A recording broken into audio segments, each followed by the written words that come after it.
Are you struggling for consistency in your sim racing? Does your iRating look like a roller coaster? If so, we have good news for you. The way to get more consistent is to first understand what you're doing differently than the professionals. And VRS is the answer. With our competitive subscription, you will have the telemetry, setups, tutorials, and everything else you need to fully analyze your driving. Our data packs and the ability to compare your driving with the best in the world will show you exactly where to adjust your inputs, change your driving line, and shave seconds off of your lap times. And our powerful and precise Direct Force Pro wheelbase and precision pedals are being used by some of the world's best drivers. All these champions agree that VRS hardware is not just the best on the market, it's also priced well below the competition. So if you're looking to upgrade to direct drive and the best pedals in sim racing, VRS is your answer. If you want to get better, get faster, and make it happen sooner rather than later, you owe it to yourself to find out why so many people are switching to VRS. You'll be so glad that you did. Visit www.virtualracingschool.com and learn why the best use VRS.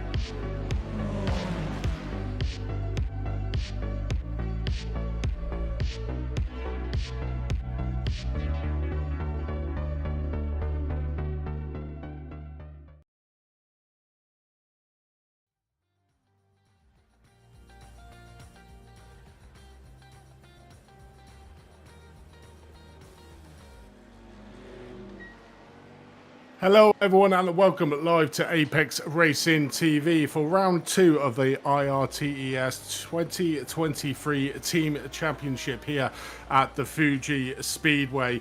My name is Andy Thompson. I'm joined by Owen Carroll for the next 4 hours with Samuli Kumo on the production team.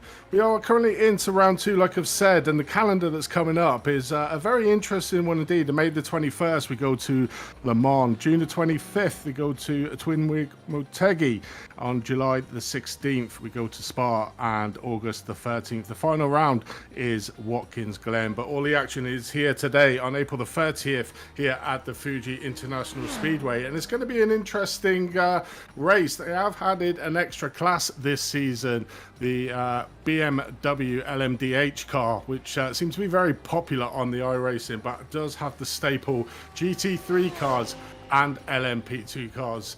Owen, it's going to be an interesting race around here with the extremely fast BMW, the medium speed of the LMP2s, and then the GT3 cars thrown in the mix. It's going to be a war of attrition, what is round a very tricky track. Yeah, for sure. Also, good evening, everyone. I hope you all are having a wonderful day. And yeah, it's going to be quite a difference with the speed differences of these cars. Of course, the LMP2 getting a little bit in the mix here and there with these slower classes as well.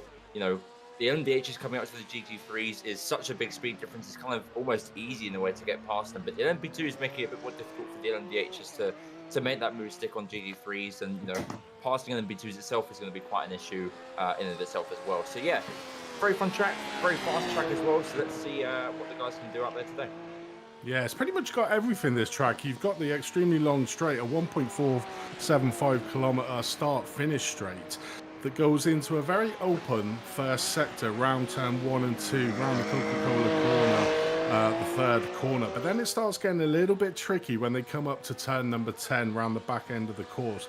And it's a very tight and twisty circuit. Now, if you're going to catch up with the slower cars coming around that part of the track, mainly the GT3 cars, that's where we could see quite a lot of the action. And one of the corners to look out for is probably turn number 15. After the turn 4, there's a double left-hander apex coming around that corner, and I've seen quite a few cars spin off turn 15 because it's quite tight. In fact, we're just watching here Robert go around the corner in question. A very tricky corner before they open out onto turn 16 for the start-finish straight. So it's going to be an interesting part, and it's going to always come down to, again, about managing where you try and meet the traffic out on track. And I suppose that's the value added of having features out there for you to be able to say what's coming up on track.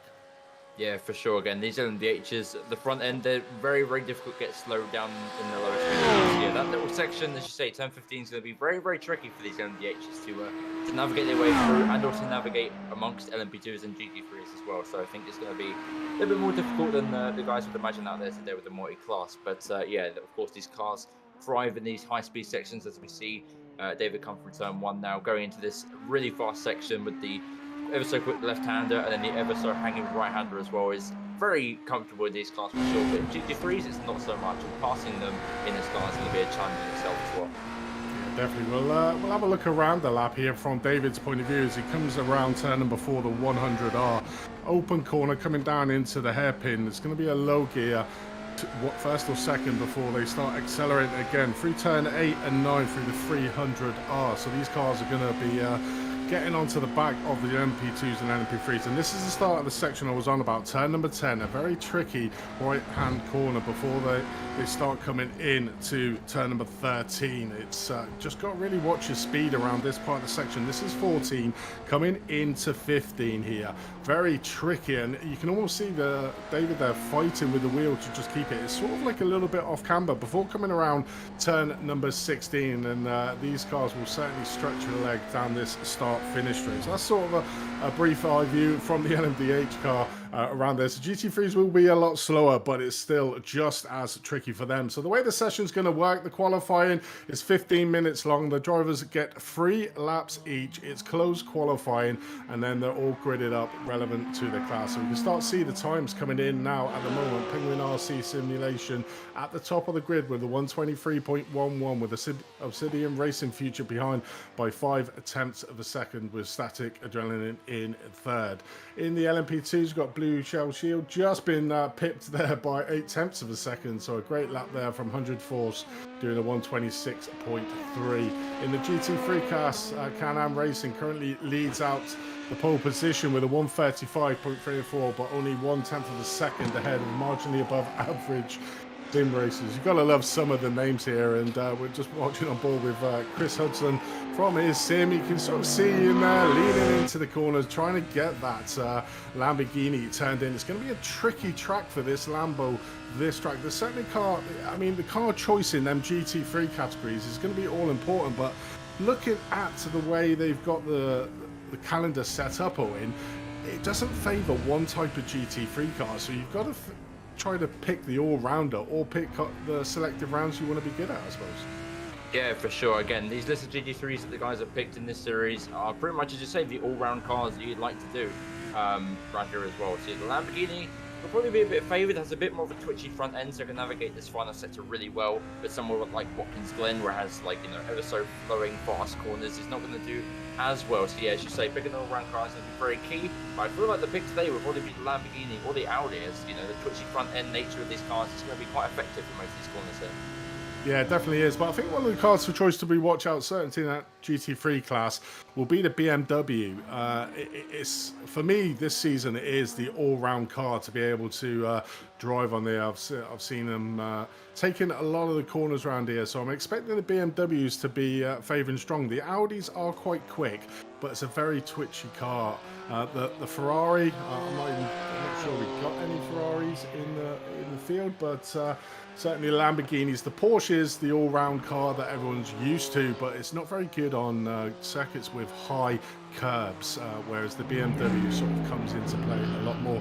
The Mercedes could be a dark horse in this race for sure. It's certainly got the flat line, straight line speed, but it's not known for going around corners. But I've seen a race around here where the Mercedes did exceptionally well, and it depends how they drive the car out there. And with the addition now of the tyre choices simulations and the tyre wear simulation that iRacing have put in, it's certainly going to be interesting to see what are the strategies from the cars. Are they going to change all 4 tyres, just change 2?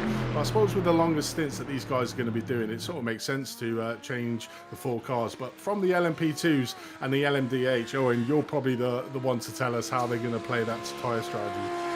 Yeah, for sure. Of course, you want to save your tyres a lot throughout this initial stint in the race, you know, especially for that last sector for the prototypes. You're going to be leaning on the tyres so much rather than the downforce of the car itself. So saving these tyres is going to be very efficient for your almost second wind in a way at the very end of the stint, which can be very useful if you're trying to attack your opponents right into the pit lane. But yeah, of course, you want to take tyres, pretty much all of them, in the stops today. But yeah, for sure, saving the tyres throughout the stints itself is going to be really crucial to gain that second win and really building that gap towards the very end of your stint. Yeah, it definitely is. And as we can see, just getting into midway into this qualifying session, but the drivers do only have 3 flying laps to get the timing in. So you probably see around about 8-9 minutes, all the cars would have been out and there'd be no cars on track. But that gives us an opportunity to look at the points. But at the moment, Obsidian Racing Future heads out the LMDH field at the top of the grid. In fact, let's have a look at the championship standing now. So after 1 round, Satellite Racing Gemini currently lead the way. Our 2-season champions in the LMP2 have moved up to the LMDH and certainly starting off on winning ways there in first place. RD Sim Sports in second with Penguin RC Simulation in third. They started on pole position last time out in Daytona. Obsidian Racing Future started second last time out.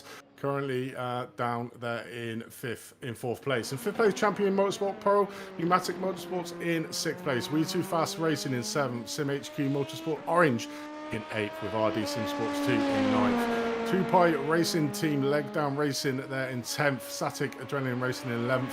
The organisation, what a great name there, in P12, and the organisation pros are still yet to score any points there in the LMDH. Let's have a look at the LMP2s then. So we've got Tempest Sim Sports, $11 up there in 35 points with 100 force out there. But Sim Sports did get pole position out in Daytona last time out and obviously led from there to finish the race in first. 100 Force was further down the grid, but made up some places in Daytona, managed to finish second. Longhorn Racing 2 in third. Sim Racing HQ Motorsport Red in 4th place with Blue Shell Racing in 5th. Sim Republic in 6th. The organisation Pro-Am in 24th, and the organisation Amateur there in 8th place. Still to score some points, and then probably down to the competitive field, the GT3 cars. The RD Sim Sport 4 heading the way on 35. Started out in pole in Daytona, finished in first. Tempest Sim Sport, $101. We'll have to find out what them dollars mean actually. In second place there. 2Pi Racing in third. Sim Racing PR in fourth with Back Pain and Eye Strain Racing. I think that's what we all feel like at the end of long endurance races in fifth. In sixth, Penguin RC Simulation 7, Imperial Motorsports. 8th is Dog Bear Black. In 9th, Team Break Fade. 10th, Can-Am Racing. And above average sim races in 11th. Valhalla Motorsports in 12th. CMSRacing.com Ghosts in 13th with Flying Lion Racing in 14th. Longhorn Racing in 15th. Wild Douche Racecraft in 16th with 2 Bros in 17th. And in 18th, we've got SMS Racing. 19th, we've got Sim Republic SR2. And in 20th, we've got Podsy Racing Team with the last but not least, Sim Republic yet to score some points with Podsy. So 21 car GT3 field. So there's about 21 GT3 cars, around about 10 LMDHs, 10 LMP2, and certainly very early on the point stages there, Owen, but it's always a good indication to see who are going to be the front runners in each of the class throughout the remaining rounds in the season. Yeah, for sure. And as you said with the class, the class sizes there as well, GT3 having the most by a substantial margin as well. And as we can see with the times, it's quite close, or a lot closer than the rest of the classes out there as well. So I think that's going to be our closest race today with the most amount of cars in that class as well. But yeah, interesting to see how these guys so they can get on and either extend their lead or extend their points what they have at the minute. And let's see if that order swaps around by a substantial margin or stays the same. Yeah, it definitely is. And LMDH at the moment, we've got a Obsidian Racing Future still on the top of the pile. don't know if we have got, yes, we do have Archie Conley there in RD Sim Sports trying to make up some positions. Currently sat in 9th place. Just having a look at some if he's going to improve as he comes across the start-finish line. Is he going to move up or is he going to stay in that 9th position? 2.8 seconds off. Yes, a great lap for him. He moves up to 3rd overall behind the sister team, looks like the RD Sim Sports 2. So 2nd and 3rd on the grid is the RD Sim Sports in the LMDH and Penguin RC Simulation LMDH, who did get pole position out in Daytona, currently down in 4th place. In LMP2, we got Tempest Sim Sports setting off the stall where they left out last time in the pole position in Daytona and doing it again in the LMP2. Only 2/10 of a second against 100 force with Sim HQ Motorsport Red in 3rd.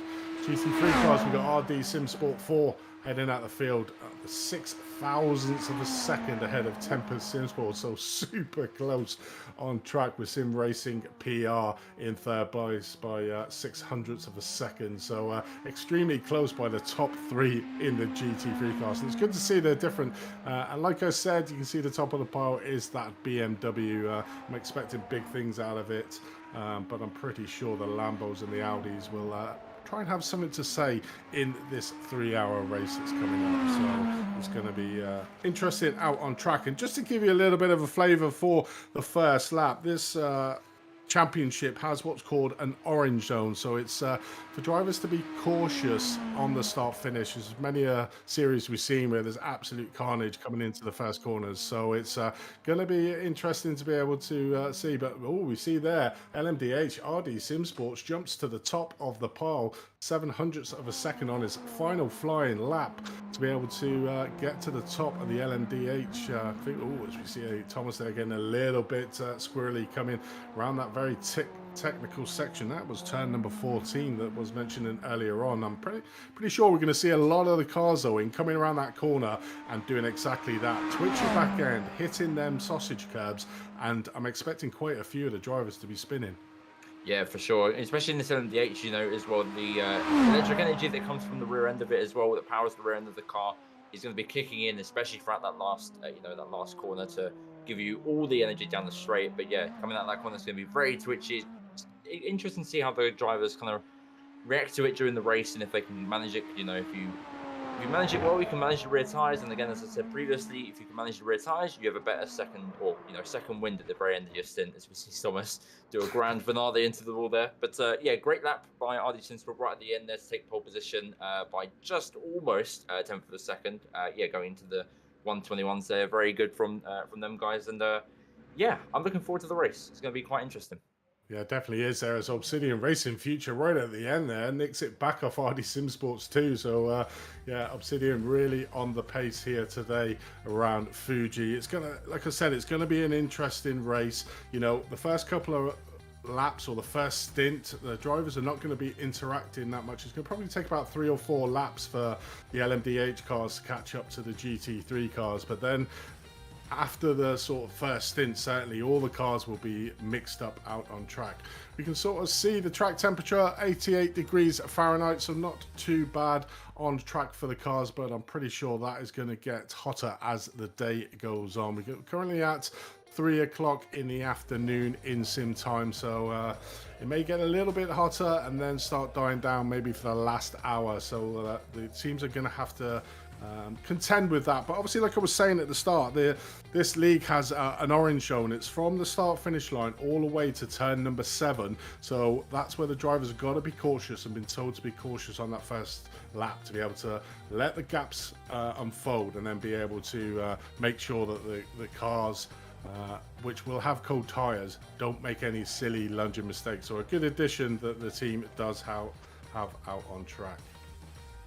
So that is over for the qualifying, and in the LMDH we've got RD Sim Sports on pole position with Obsidian Racing Future in 2nd, RD Sim Sport 2 in 3rd place with Penguin RC Simulation there in 4th. In 5th place we've got We2 Fast Racing with Sim HQ Motorsports Orange in 6th place. In 7th place we have Pneumatic Motorsports. With 8th place we got Static Adrenaline. 9th place we got SimRacing.com Pro, and in 10th place we got the Organisation Pro. into the LMP2 class. We got Tempest SimSport on pole position with 100 Force in second, SimHQ Motorsports Red in third, Long Haul Racing 2 in fourth, SimRD 3 in fifth position with the organisation Pro-Ams in sixth. In seventh place we got Sim Republic SR3, and in eighth place we got Blue Shell Racing with ninth place the organisation Amateur Drivers. There, rounding out your field in your LMD2. Over to the GT3s. We have RD SimSport 4 with Tempest SimSport alongside them in second place. In third place, we got Sim Racing PR, and in fourth place, we got Imperial Motorsports with Can-Am Racing in fifth, with 2Pi Racing behind him in sixth. In seventh place, we got marginally above average racers. In eighth place, we got Penguin RC Simulation. In ninth, we got Valhalla Motorsports with 10th place Team Break Fade. In 11th, we got CMS.com Ghosts. With 12th, we got Back Pain and Eye Strain Racing. In 13th, we got Sim Republic. With 14th, Flying Lion SG, and 15th we got Long Haul Racing, with 16th to Bros Motorsport, and 17th we got the organisation, and rounding out your field of 18 GT3 cars is Wild Juice Racecraft, as we watch the cars going around on their warm-up lap here, followed by the safety cars. The cars will have a gap of around about 5 seconds between each of the classes to allow for any of them lap 1 incidents out on track. Always a good addition to make the racing as clean as possible out on track. But should be an interesting race, Owen, and it's going to be coming down to tyre management and where the cars pass. The faster cars pass the slower cars, and also for the slower cars to be aware and the spatial awareness of the faster cars coming around them. So it's going to be interesting as we come here with the LMDHs coming around the start of the end corner to start the race here, all under the ownership of the RD SimSports team, taking it as late as possible up to the line, waiting for that safety car in front to just fly off at an obscene angle. There it goes. But we get the race underway under the direction of RD SimSports. So when is he going to go? Is he going to go all the way to the end? Has he does a little bit of a blink there? He's literally going to go all the way to the start-finish line here, just backing up the field. And watch him, there he goes, gets the slingshot there. What a great start there from RD SimSport. Australian Racing Future and RD SimSports 2 just left in the wake at the moment. I suppose that's the ownership of being on pole position. You can actually try and get that little slingshot there as RD SimSports just goes down the inside, taking Obsidian Racing Future position off there. So Obsidian Racing Future just managing to lose that one place at the starts as we look back at the LMP2, all under Tempest SimSports at the start finish again, doing super slow right up to the start finish line here, and he goes as a little bit of a gap, around about 0.2 of a second of a second place 100 Force here on the start finish line with SimHQ Motorsports Red, as they all jostle for position here, coming down into the very tricky first corner, the first right-hander, sort of abreast there as we're watching the team from the organisation Pro-Am making a move there earlier on as we move back to the GT3 cars who have already started. RD SimSport 4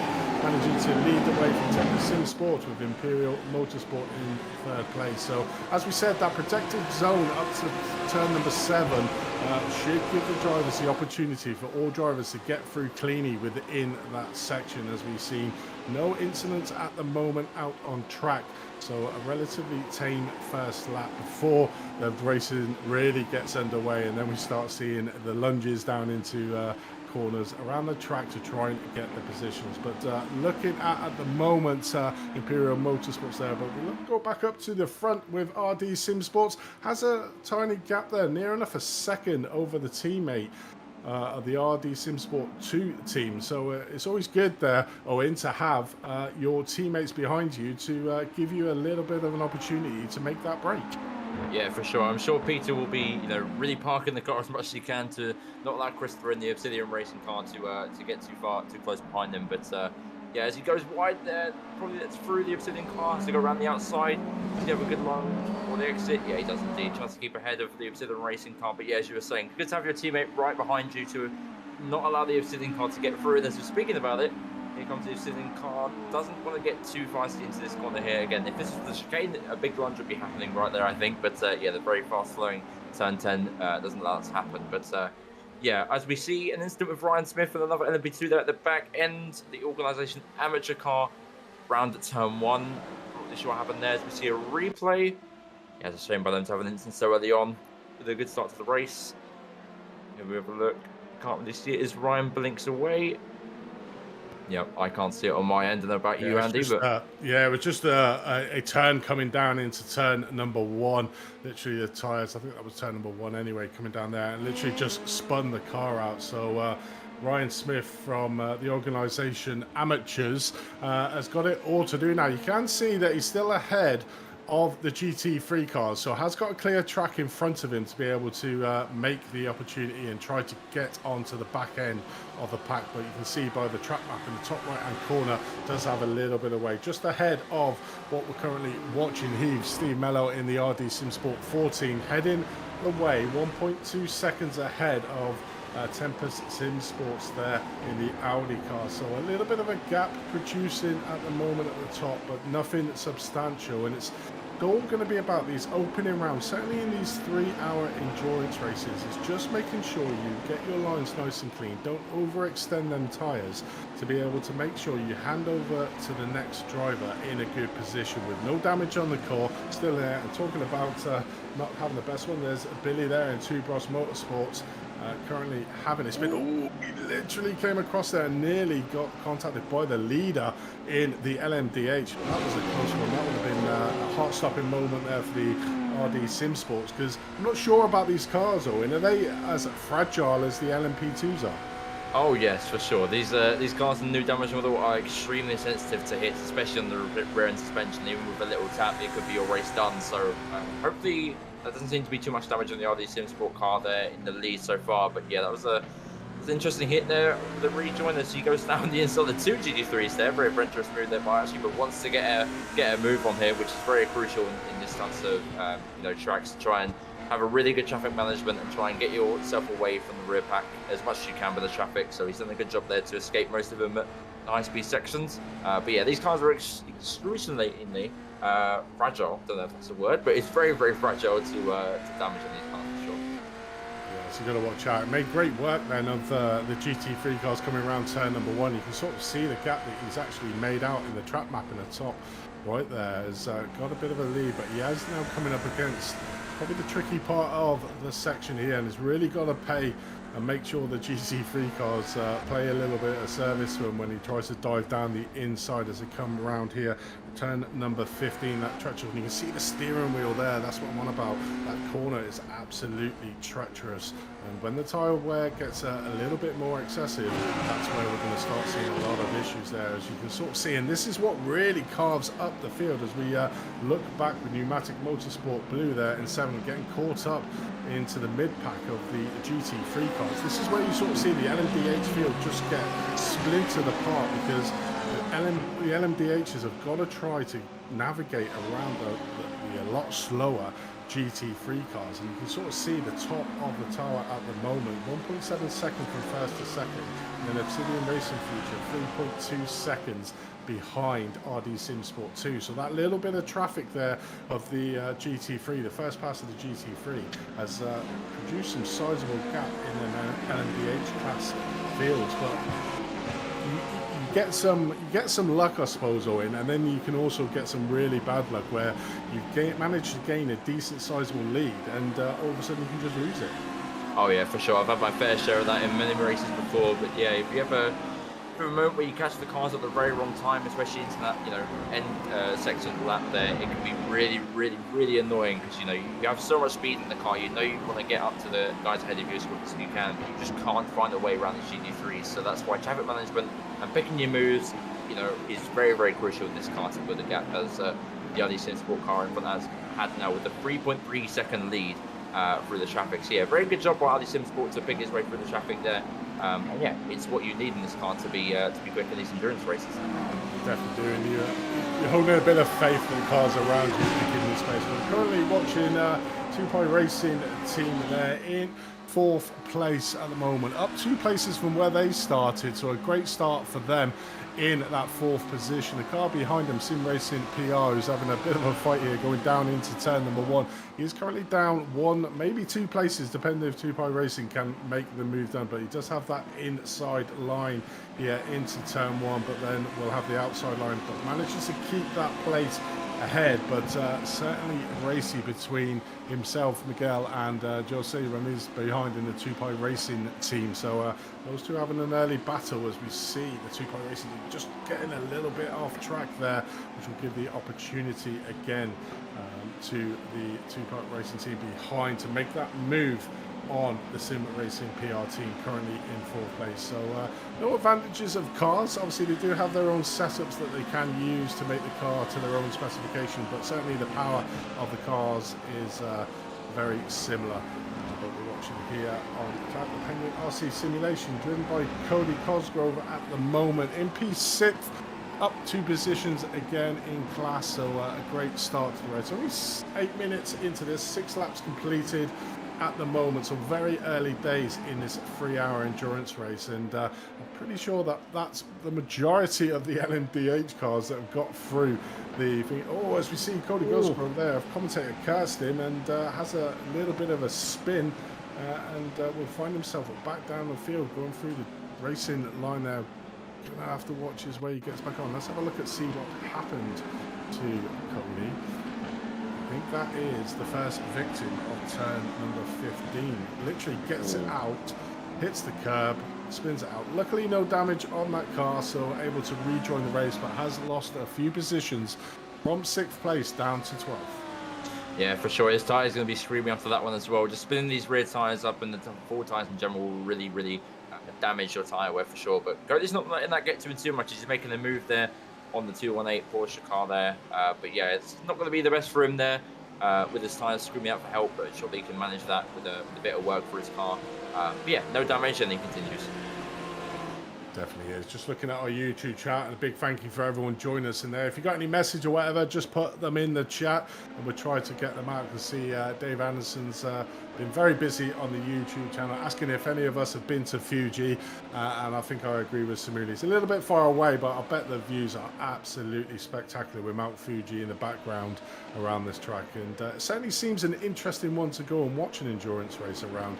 You know, it has pretty much everything. It's got them long straights and the open expansive bit, the first section. Then it comes into the middle section, which starts getting, it almost like ramps up the difficulty around here, and then you get in the very treacherous 3rd section from turn number 10 all the way to turn 16. So it's certainly it would be a spectacle of a track to go and view, and if that's an offer of taking us over there, David, I'll gladly accept. I'm sure Owen and Samuli will join us there. But joined back up with a battle for 7th place with Pneumatic Motorsports, currently trying to hold off CMSRacing.com Pro Team behind there. These two are having a great battle for 6th and 7th in class. You can sort of see the timings already sort of stretching out, even in this early stage of the race. Only 10 minutes in, 8 laps done, and you can sort of see the gaps there from the team that we're watching. 18 seconds up the road to the next pair of LMDH cars. So these two are pretty much going to be locked together for quite a while,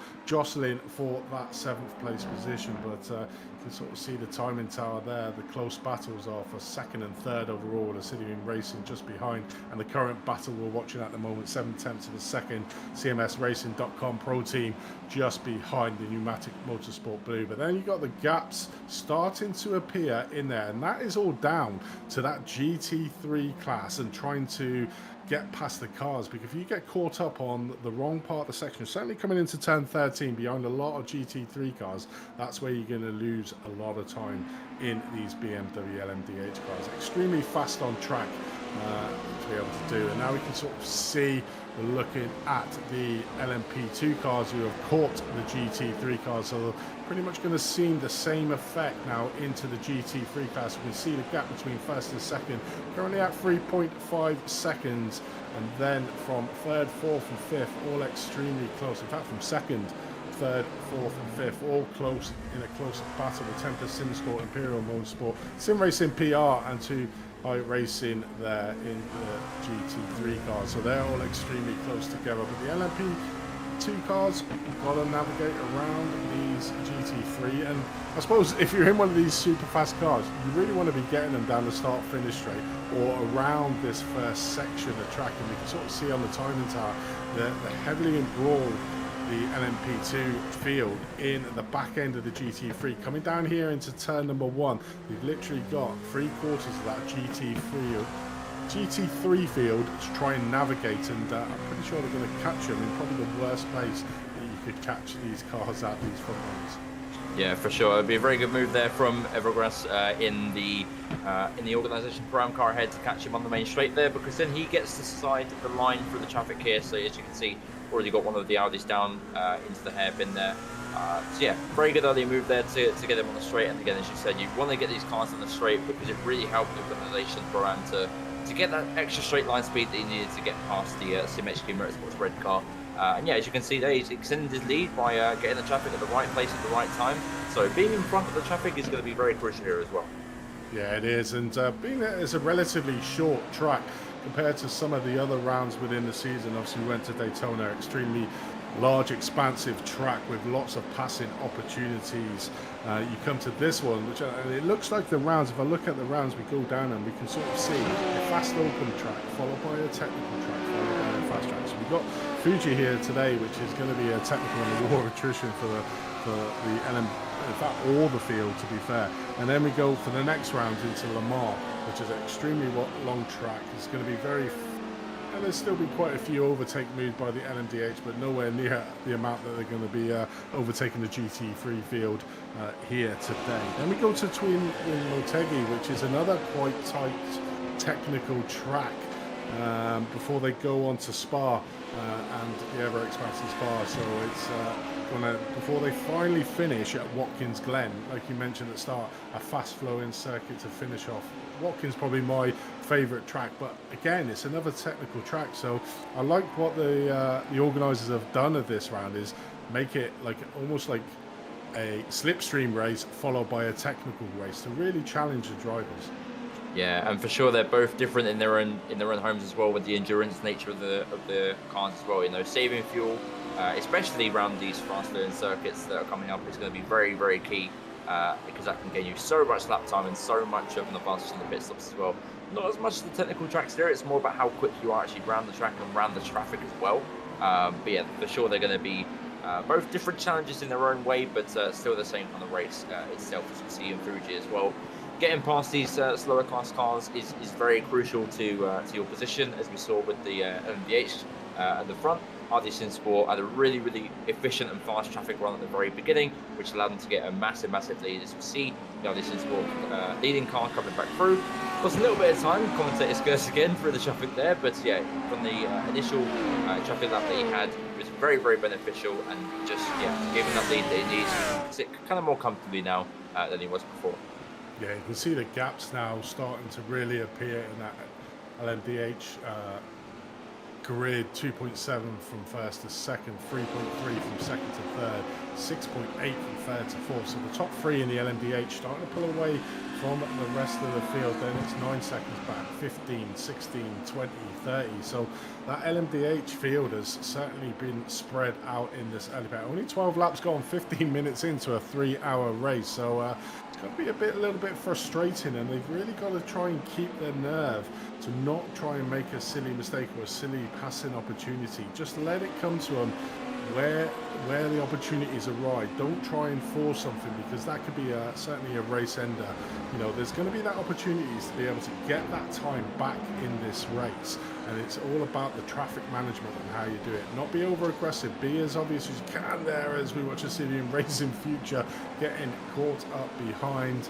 Who is that? Is that the second place? That is RD SimSport 2 on track. So Obsidian completely not listening to what I'm probably saying and being super racy with the RD SimSport 2 team to be able to try and make that passing opportunity. But nearly came a cropper there coming into the tight section of 13, 14 and 15. Yeah, for sure. And then Obsidian, what's going to be on the City Race's mind is keeping that, that ERS, that energy deployment really, really well covered. Because, you know, if you're if you're using it too much and not really saving much behind the traffic, then you're going to have a really bad run down the straight. So yeah, making sure that you're saving a lot of that energy behind traffic is going to be really crucial as well. So as you said as well, you know, being less aggressive through traffic in LMDH can be a benefit because, you know, saving that energy down the main straight can really benefit you in terms of getting the guy ahead of you and having way more speed down the straight. I mean, obviously, you are very much heavily involved in these LMDH cars. I'm very much a newbie as we watch Static Adrenaline coming in for what seems like a very early stop for him, so must have some damage on that car. So maybe the first victim of all that back traffic that Static Adrenaline are having to try and get through in that LMDH car. So coming in for an early pit stop here, but it could be a part of the tactic. You know, this is a 3-hour endurance race. You know, some cars will pit slightly earlier to get off the train of the standard pit stop timing. So really mixing it up, and it can be a benefit. Stopped a little bit early before getting into his place and going up onto the jacks to get his tyres done. So an early stop there for the Static Adrenaline team, and it's got to be for some damage, because I wouldn't imagine you would want to hit this early into this. No, for sure. I mean, the fuel lasts roughly around about 45 minutes at the very most. So yeah, pitting this early is definitely not going to get you to the end of the race comfortably, at least. So yeah, it's an interesting first stop. Must have been for some damage because it did look very slow going to pit lane as well. So hopefully their car is still able to keep going, as we just see, or I saw on the top left of my screen, the Static Endurance car, as we see there, here comes out of the pit lane. So yeah, it doesn't seem to be too much damage on that car if it was in the pits for that short amount of time. It seemed like a regular pit stop for the LMDH car there.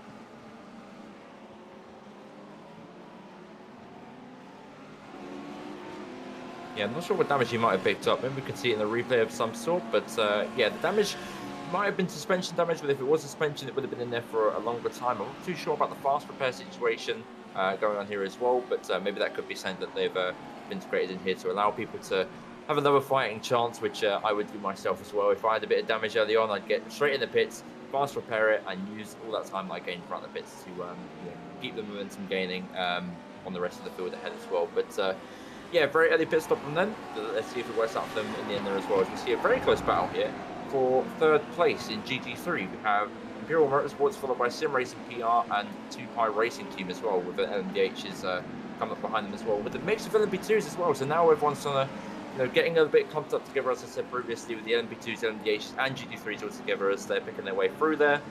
And this is a GT3 is one of the most hardest things as well, just allowing the LMDHs to send you up the inside and get in the mix of you and really causing some damage to your momentum of the guy ahead. Just a little bit of time to Sim Racing PR. As we see, the Static Adrenaline car, the same car that just boxed, spun on the exit of turn, I believe it is turn 11, I'm pretty sure.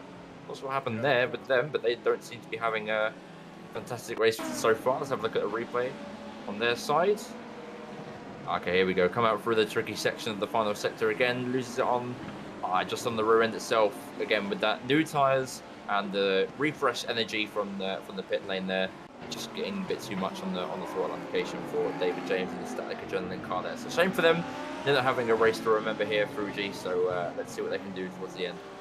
Yeah, still a long way to go in this race. 20 minutes down of a 3-hour race, and that was probably our second. That was our second victim. So we're trying to do a turn 15 victim count here today, because I think it's certainly going to get into the double numbers. But David there getting it slightly wrong through turn 15, giving it a little bit too mustard on the exit, and just lighting up that rear end. Certainly with them cold tyres, as just coming out the pits there. But back to my question, Owen. Obviously, these LMDH cars, obviously, have driven the old Le Mans P1 cars, the Audi and the Porsche, and you had that button, the boost button, which I couldn't really get to grips with. What's the main differences between the old P1 cars and the new BMW LMDH?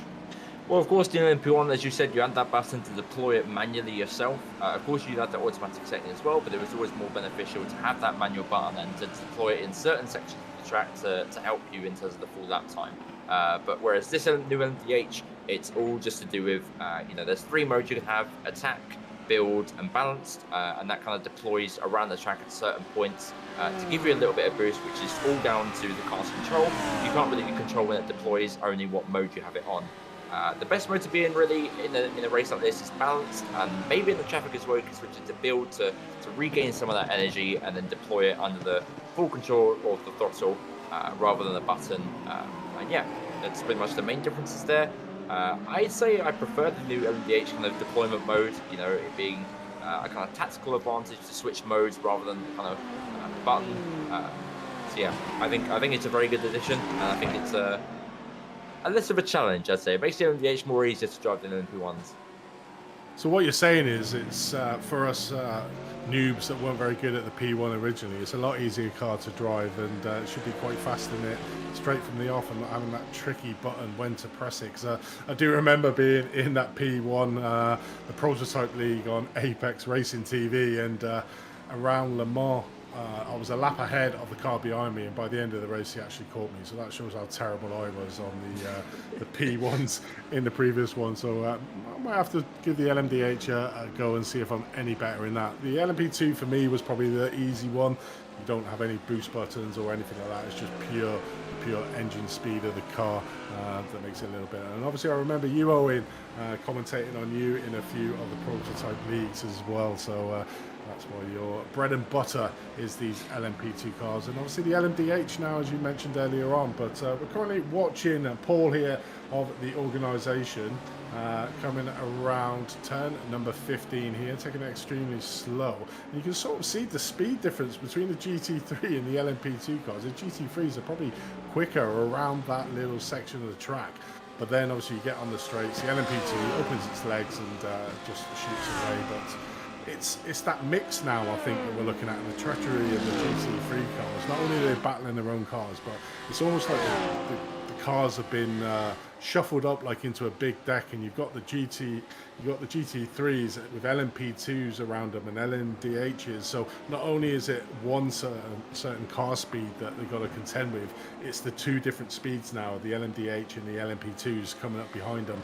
And for the GT3s, it's very much about controlling their own race, but also managing the traffic behind them and making sure that you try to give or be as obvious as you can for where these faster cars are coming around, to be able to not lose too much time and not cause incidents there, as we just said that. That was a big squeeze up the inside there from the LMP2 car there into turn number 15. So not too happy there is Kevin for that LMP2 car in front, just squeezing up the inside. And that's what we were saying earlier, Owen, is about that traffic management. Let's have a look at a replay here on board from Mike's car, trying to get up the inside. So they've gone 2x2, and then all of a sudden, bang, up comes the LMP2 car, overshoots the corner, couldn't get the car rotated, and unfortunately has a contact. And like you were saying with the cars, being paper thin, the GT3s can take a little bit of damage, but these LMP1 or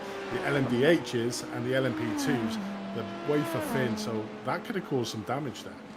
Yeah, for sure. I mean, I was about to say as well, the biggest differences with the traffic management in these LMDH and LMP2s come out to the GT3s would be the LMP2 is a lot more aggressive on the brakes. You can really dive on the GT3s more than you can the LMDH. The LMDH being more susceptible to locking up the rears and the fronts, especially at low speed.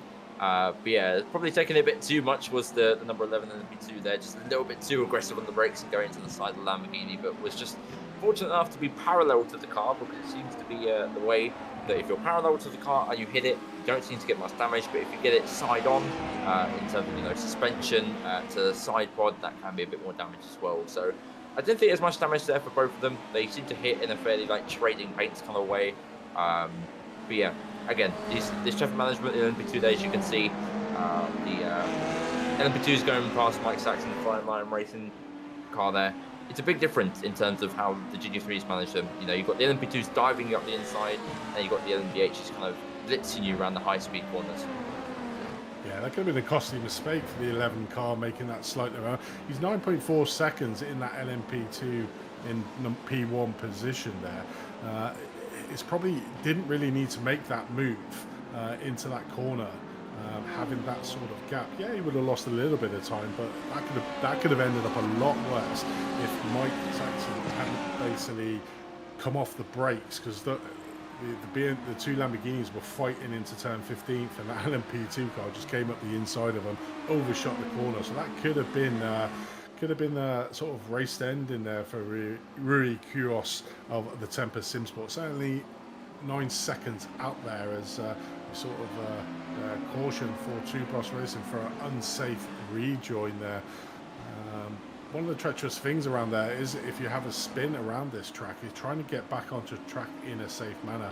So a caution there to the Two Bros Race team for the live steward in here, giving the warning to that team to just watch how they do it. As you can see there, the Two Bros team already a lap down, only 27 minutes into this race. And it's like I was saying at the start, Owen, it's you want to get through this opening stint, still relatively on pace, not too far behind, or else it's a long day at the office trying to gain back.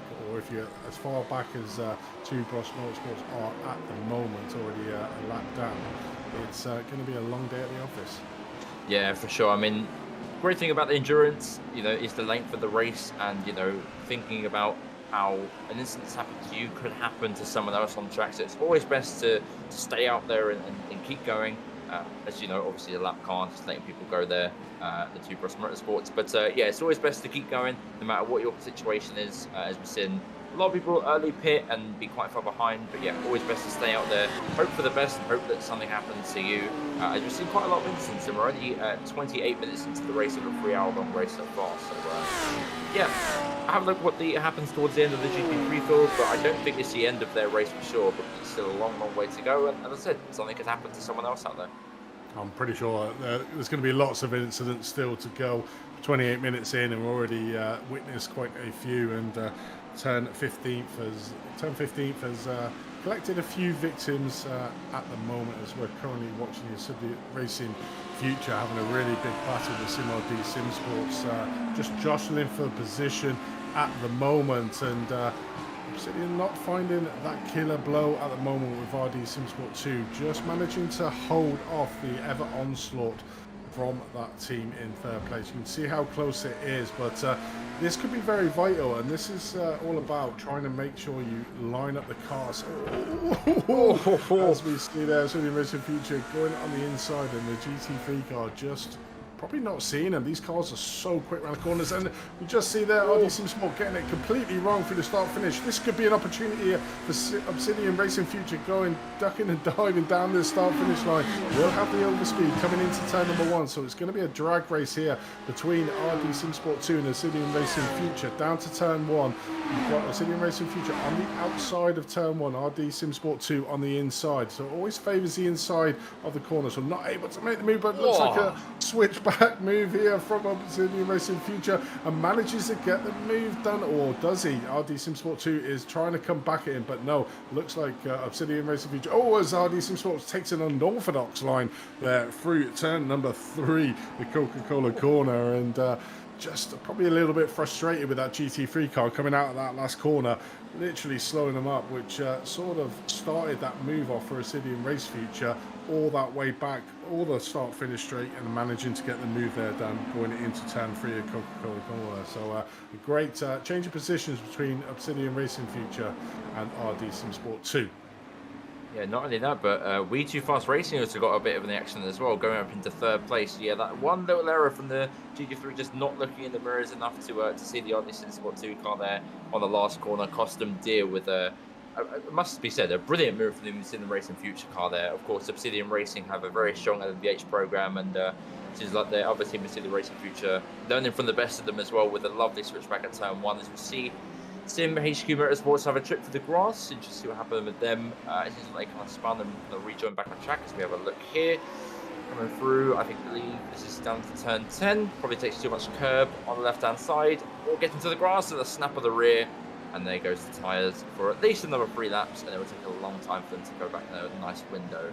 So yeah, shame for Sim HQ there, a little small mistake in the grass, spinning off into the other side of the track there. But as I was saying, yeah, RD Sim Sport 2 losing 2 positions out of that one little mistake there from the traffic, and as I said before, that little last sector there is very crucial for the traffic management and for the rest of the race, because saving that energy, especially in that last sector, can be crucial for the start finish line and the sector 1, as we saw there with We Too Fast Racing and Obsidian Racing Future taking the position.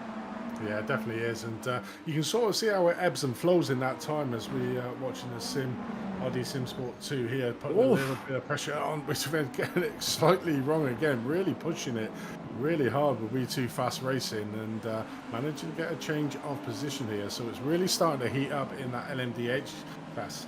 But, you know, it's just amazing, you know, going through the field one time, the times go out, and then the second time everyone comes sort of together. So from second, third, fourth and fifth in the LMDH class is extremely close.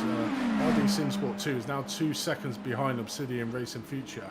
You know, it's getting a lot of pressure from We2 Fast Racing behind, which is giving Obsidian Racing Future the opportunity to start leapfrogging. But he is 9.2 seconds behind the leader, RD Sim Sport. So he's out in front, being able to cut his own laps, which is really paid to get that advantage, because Obsidian Racing Future, as we just saw, was in a battle with RD Sim Sport 2. Now RD Sim Sport 2 is in a battle with We2 Fast Racing, and Penguin RC Simulation MDH is just off the back of this group that we're currently watching now. So they are just there, the third car in that trio at the back. So these three are sort of going to be coming together very shortly. Certainly when we come up against, again, the LMP2s and the GT3 cars, it's going to make it certainly spicy. As we look further back then to the second place in the LMP2, the Organisation Pro Am team, 6.7 seconds behind the Tempest Sim Sport. So that has come down around about 2 seconds, but does have 100 force behind him in third place, pushing him extremely hard here to try to get that position back. So 100 force currently in the same position that he started at this race in P3. The Organisation Pro Am are up 5 places from where they started, so a great opening 33 minutes to this race for the 100 force team. They did do well out last time, currently lying second in the championship on 32 points, so certainly shows that they do have the pace to come through the field, and showing it here today at Fuji. So the Organisation Pro Am team currently under a little bit of pressure from the 100 force team there in third place in the LMP2s. Looking further back then to the GT3 class, our leader RD Sim Sport 4, 2.1 seconds ahead of the Tempest Sim Sports team. So relatively close then, another 2 seconds back to Sim Racing PR, then about 2.5 seconds back to 2-Pack Racing in 4. So the top 4 of that GT3 class relatively close together. And then it's the gap starting to form a little bit back from 5th place with Imperial Motorsports, 8.1 seconds behind the leader at the moment. So around about 2 or 3 seconds, and then starts increasing to 4 seconds between 5th and 6th in that GT3. So still relatively close, but as we were saying, Owen, it's relatively early days. 25 laps down, 34 minutes. So we should expect to see the cars, like you were saying, if it was 40 minutes, to start coming in, because looking at the fuel limits for these cars for this series, the LMDHs have got 100%, the LMP2s have got 100%, but the GT3s have been limited to 83% maximum fuel, which means that they could do it like an hour's stint normally. So that probably brings it down to equalise the field for them to all be able to do around about 40-minute stints. Yeah, and that will pay dividend to the strategy calls for sure. I mean, obviously, we've seen how much of a difference the traffic can make to this race with the gaps in LMP2 to LMDH, all really like swapping and changing. You know, just the big differences in time with the traffic there. As we see our first pitter, the Organisation Pro Am, coming to the box right on cue.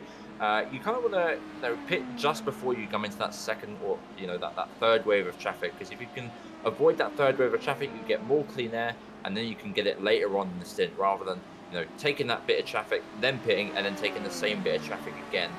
So it's always best to pit a little bit earlier, or still making that lap time to go to the 3-hour mark. But yeah, it's always best to pit a little bit early. So we'll see what the Organisation Pro Am car comes out in terms of the traffic runs. But yeah, as we see another person in the background, then LMP2 going to the pits as well. It's always best to pit early, as I just said. And yeah, I feel like it's going to be quite an interesting strategy call for these teams to make. Yeah, it certainly is. As we see the other organisation, LMP2 team, come in. The amateurs, so very much a conscious decision for the pit stop strategy for that organisation team. Both teams coming in on lap number 27, 36 minutes into this race here. But losing his second place on field, but we'll see after the round of pit stops who wins out between 100 Force and that team there after the round of pit stops. But you can sort of see the gaps now start to it's almost like an accordion, isn't it? They go out and they come in. It's whenever they get into the field, and it all depends about the traffic management. Whereas we watch the organisation amateur team come out, and they actually came out in front of the Pro-Am team, it looks like. So that is interesting. Yeah, so I wonder what happened there with the Pro-Am team. They obviously changed the tyres, but seem to be in the pits a little bit more. I'm just looking at the pit stops. Wow. So the organisation Pro-Am team was in the pits for 1 minute 15 seconds.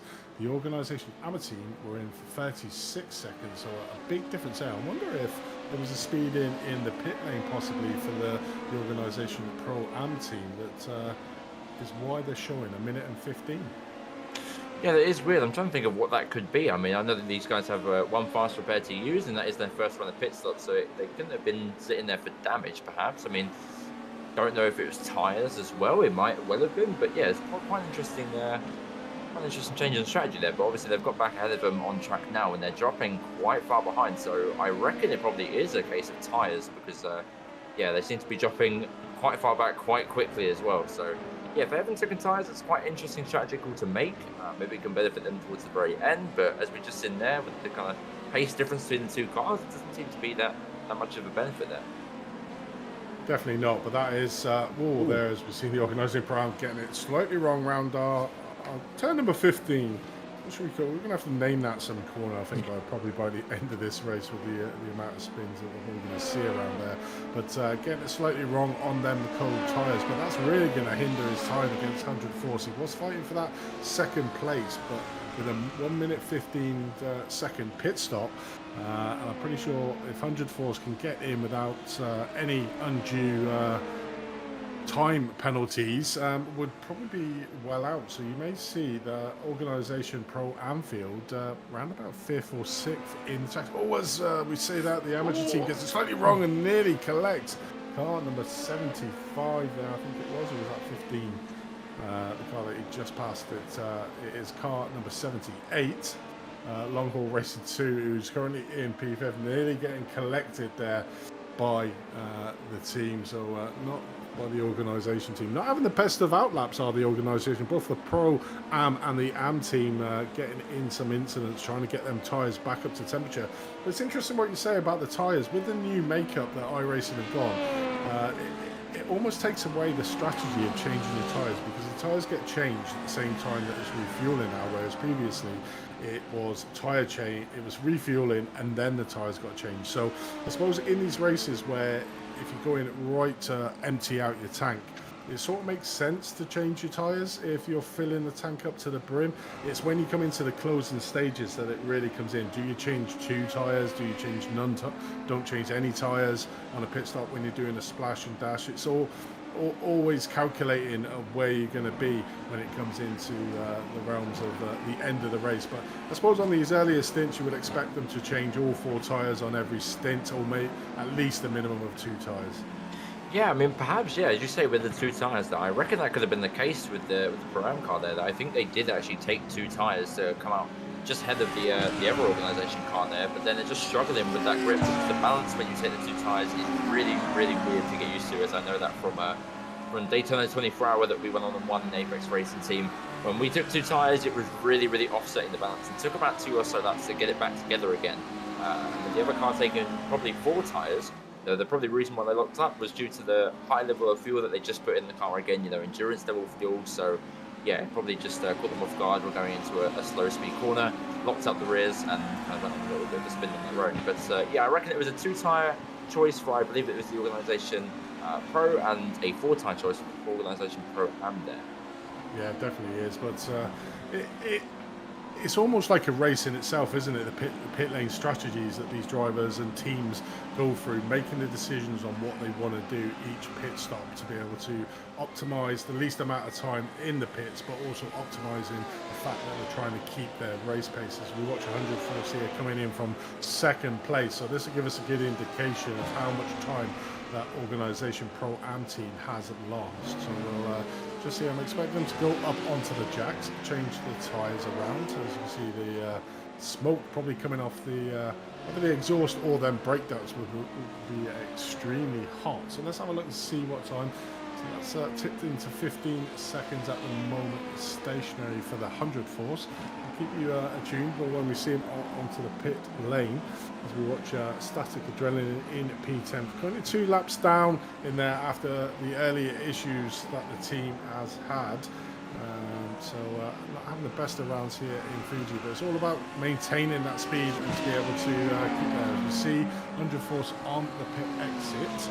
Let's have a look. It's 35 seconds was his stop, so he is going to be way out in front from what was a battle for that second place between the 100 force and the Organisation Pro-Am. I mean, where are they on track, really? Let's just see in respect to distance. You can sort of see that whole start-finish straight. In fact, they're not even at the start-finish straight. They're just coming around to turn number 15. So you can just see the amount of time the Organisation Pro-Am team have lost in that pit stop. I've also noticed, sorry to interrupt you, Andy, I think that's a lot of damage on the rear end of that Organisation Pro-Am car as well. Damage that I don't think we've seen. It damage to the front right a little bit there, so it snaps back into place, but definitely the rear end as we see it across the screen now. Okay, no, it must have been the visual glitch from my end, but it definitely looked like the car was a lot damaged than usual.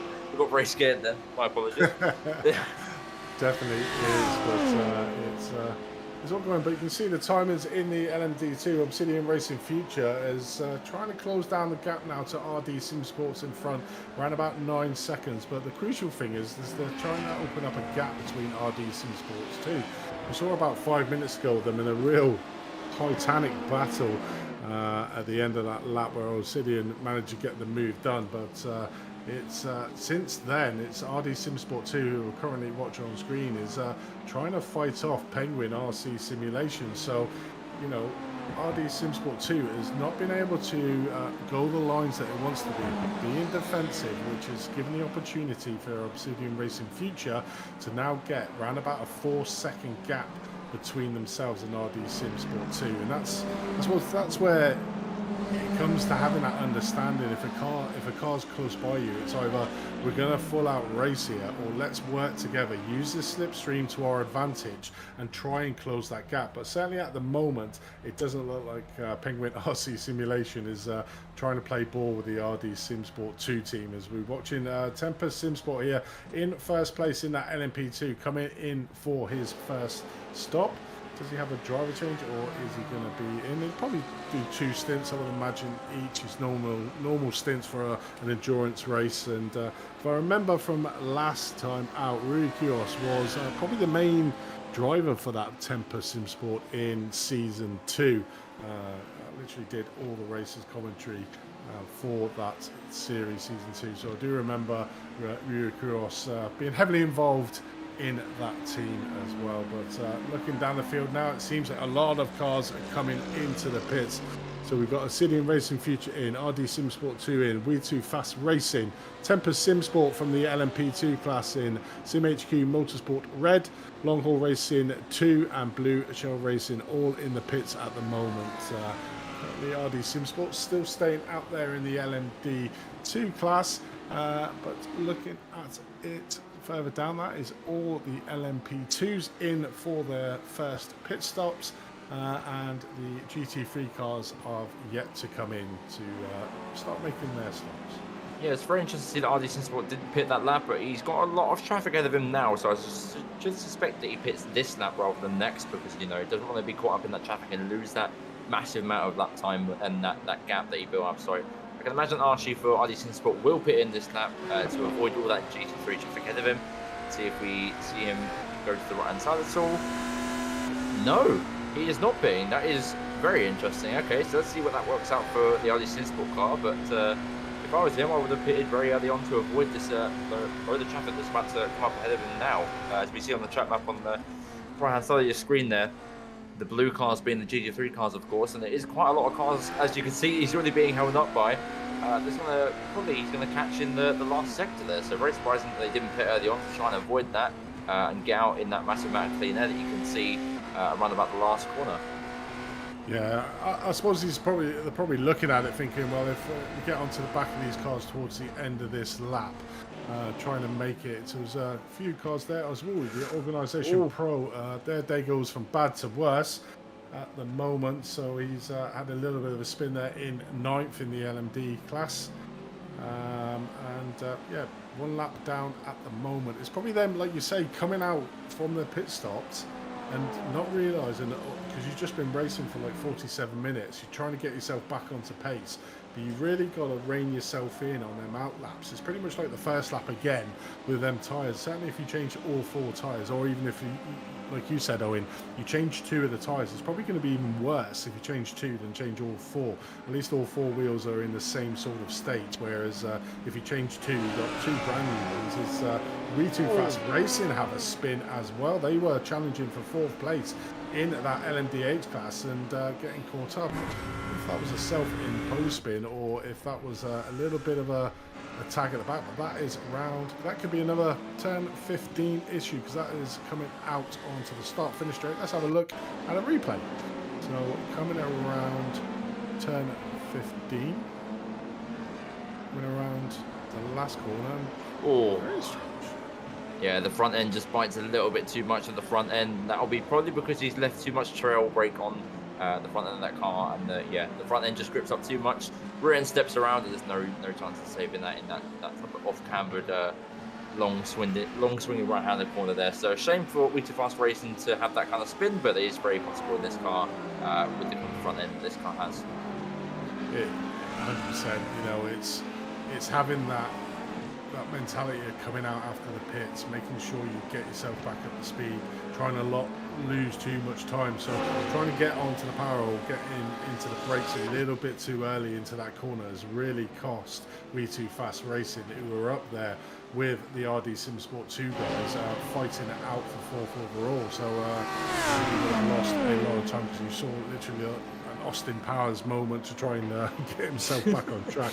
But that was good for him because he didn't put himself in harm's way of other traffic's coming around the corner, because it's pretty much a blind bend when you come into that. It really opens out at the end, but certainly where he was perched right just after the apex of the corner, he did a good job to get it back on to make sure he doesn't have any damage. But currently looking back, and Penguin RC Simulation LMDH has really profited from that. Finds himself in 3rd place at the moment. RD Sim Sports just behind him. So we did see him earlier on, the Penguin RC team, just at the back of the battle between RD Sim Sports and We Too Fast Racing with the City in Future, and pretty much kept his nose nice and clean, and has come out on top after the first round of pit stops.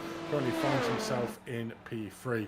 We now start getting into the realms of the GT3 cars. We got Chris Hudson here of Can-Am Racing from 12th position coming down the pit lane. It's an extremely long pit, and you can see there just having a little bit of a chill out. So you really got to make sure you limit the amount of pit stops you have around here at Fuji. It's literally runs the whole length, near enough the whole length of that start-finish straight. So you will lose a lot of time being in that pit lane, as we see there. Penguin RC just after we bigged him up. Commentator Kirsten has a spin.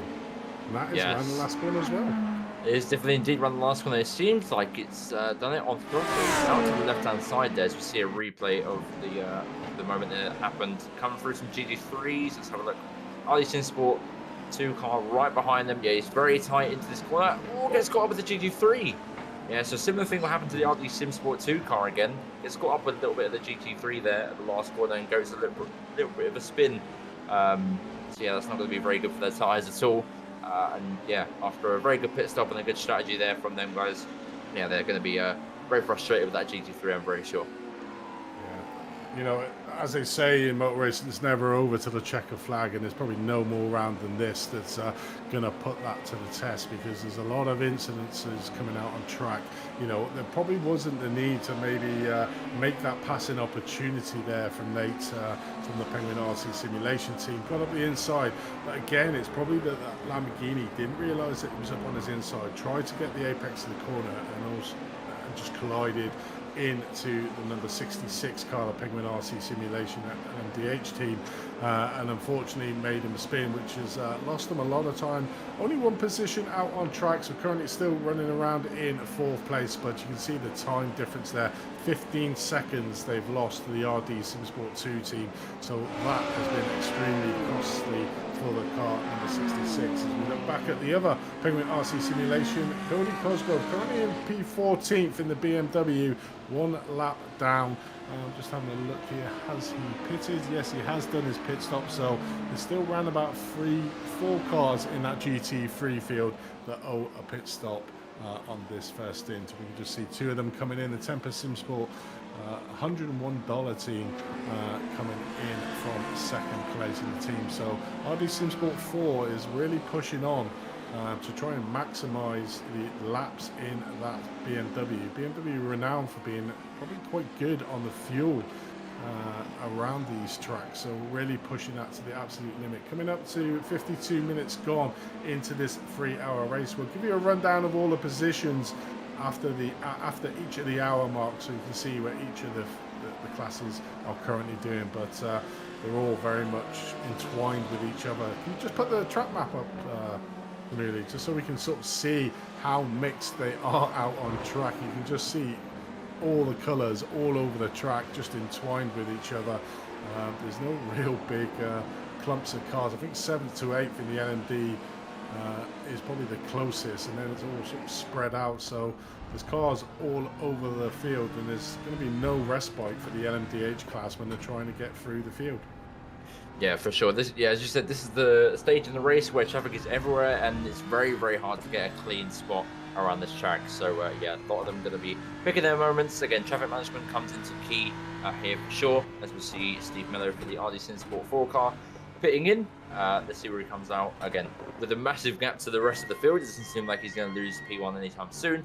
But yeah, as I said before, with the LMDHs coming through the traffic here, it's just mainly picking moments which seem a bit more comfortable. Again, it doesn't really matter too much if you go for a move that's too aggressive. You know, at the start, everyone's really bunched up, and you need to make that aggressive moves for the traffic to build your gap. But now the gap's kind of pretty much set, and it's more just about picking your chances, saving that energy, saving that fuel, and being a bit more cautious than before. As we see there with the RD SimSport car again, as I said before, 7.7 second gap now. It's not really changed much since the pit stop has happened. Mainly about 4/10 of a second has lost. As we see a battle here, this is with Christopher Hayes in the 913 car. Nope.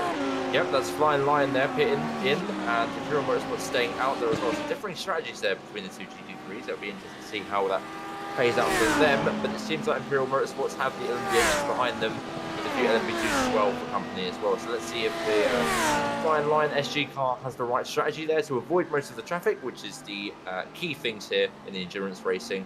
As we see Steve Miller come back out on track, right into the path of an LMP2 and a GT3 there behind in the 2 Gross Motorsport car. But yeah, nice and comfortable pit stop there for the RD SimSport 4 car. And yeah, let's see what these guys can do with the traffic management in this second phase of the race.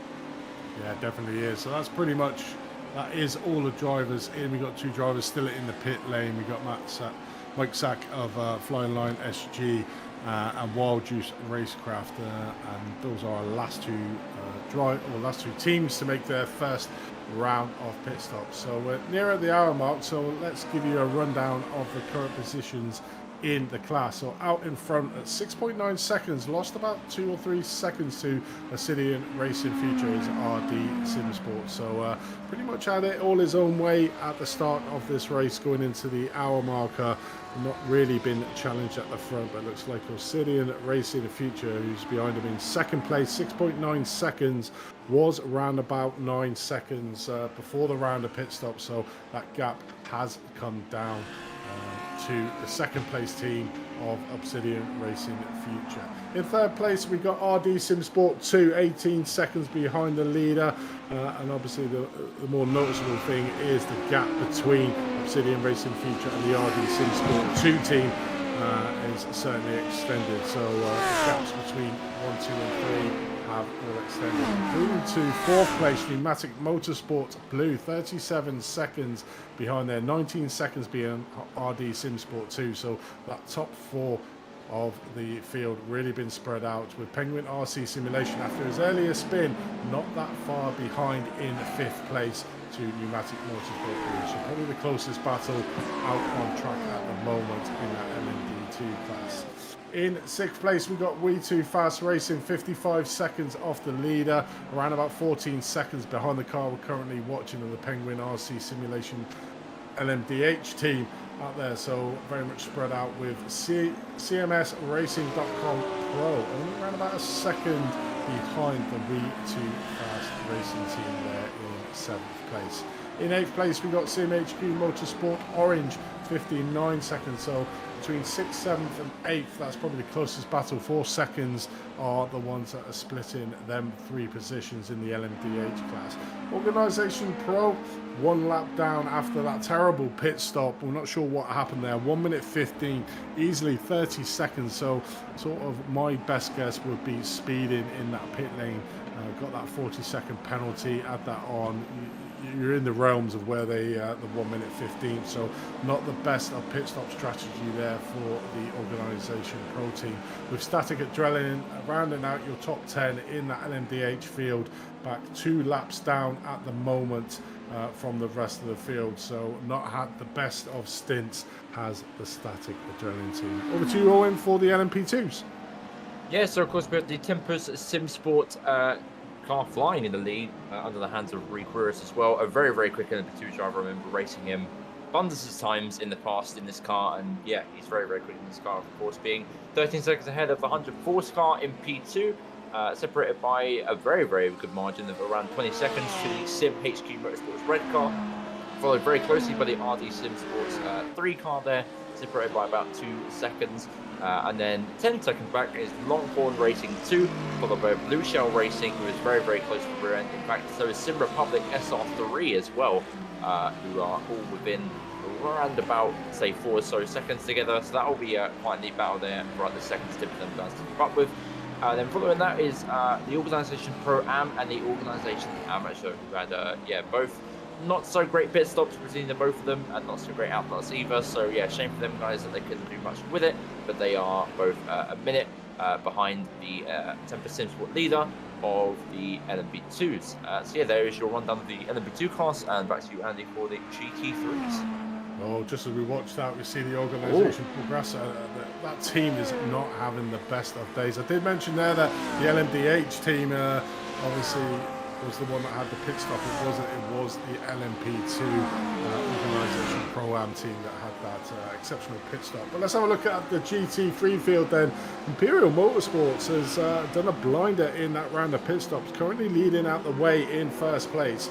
As we're watching at the moment, the SimCar Racing team who are having a bit of a ding-dong here with the RD SimSport going down the inside. Look, 3 wide there into turn number 1, and RD SimSport 4, who were our leaders before the round of pit stops, trying to get 2 for 1 there, but nearly came off a cropper in 4th place, but not had the best of pit stops as the RD SimSport 4 team trying to make up positions. But this is getting super spicy into this second stint, trying to go around the outside here. The Sim Racing PR, not making the position tell really, but really pushing on as best as he can at the moment. You can see the gap is around about 0.4 of a second to that Sim Racing PR in 3rd. So certainly a spicy race for that 3rd position between these 2 drivers. So we look further back with 2-Pack Racing having a little battle here with the RD SimSports,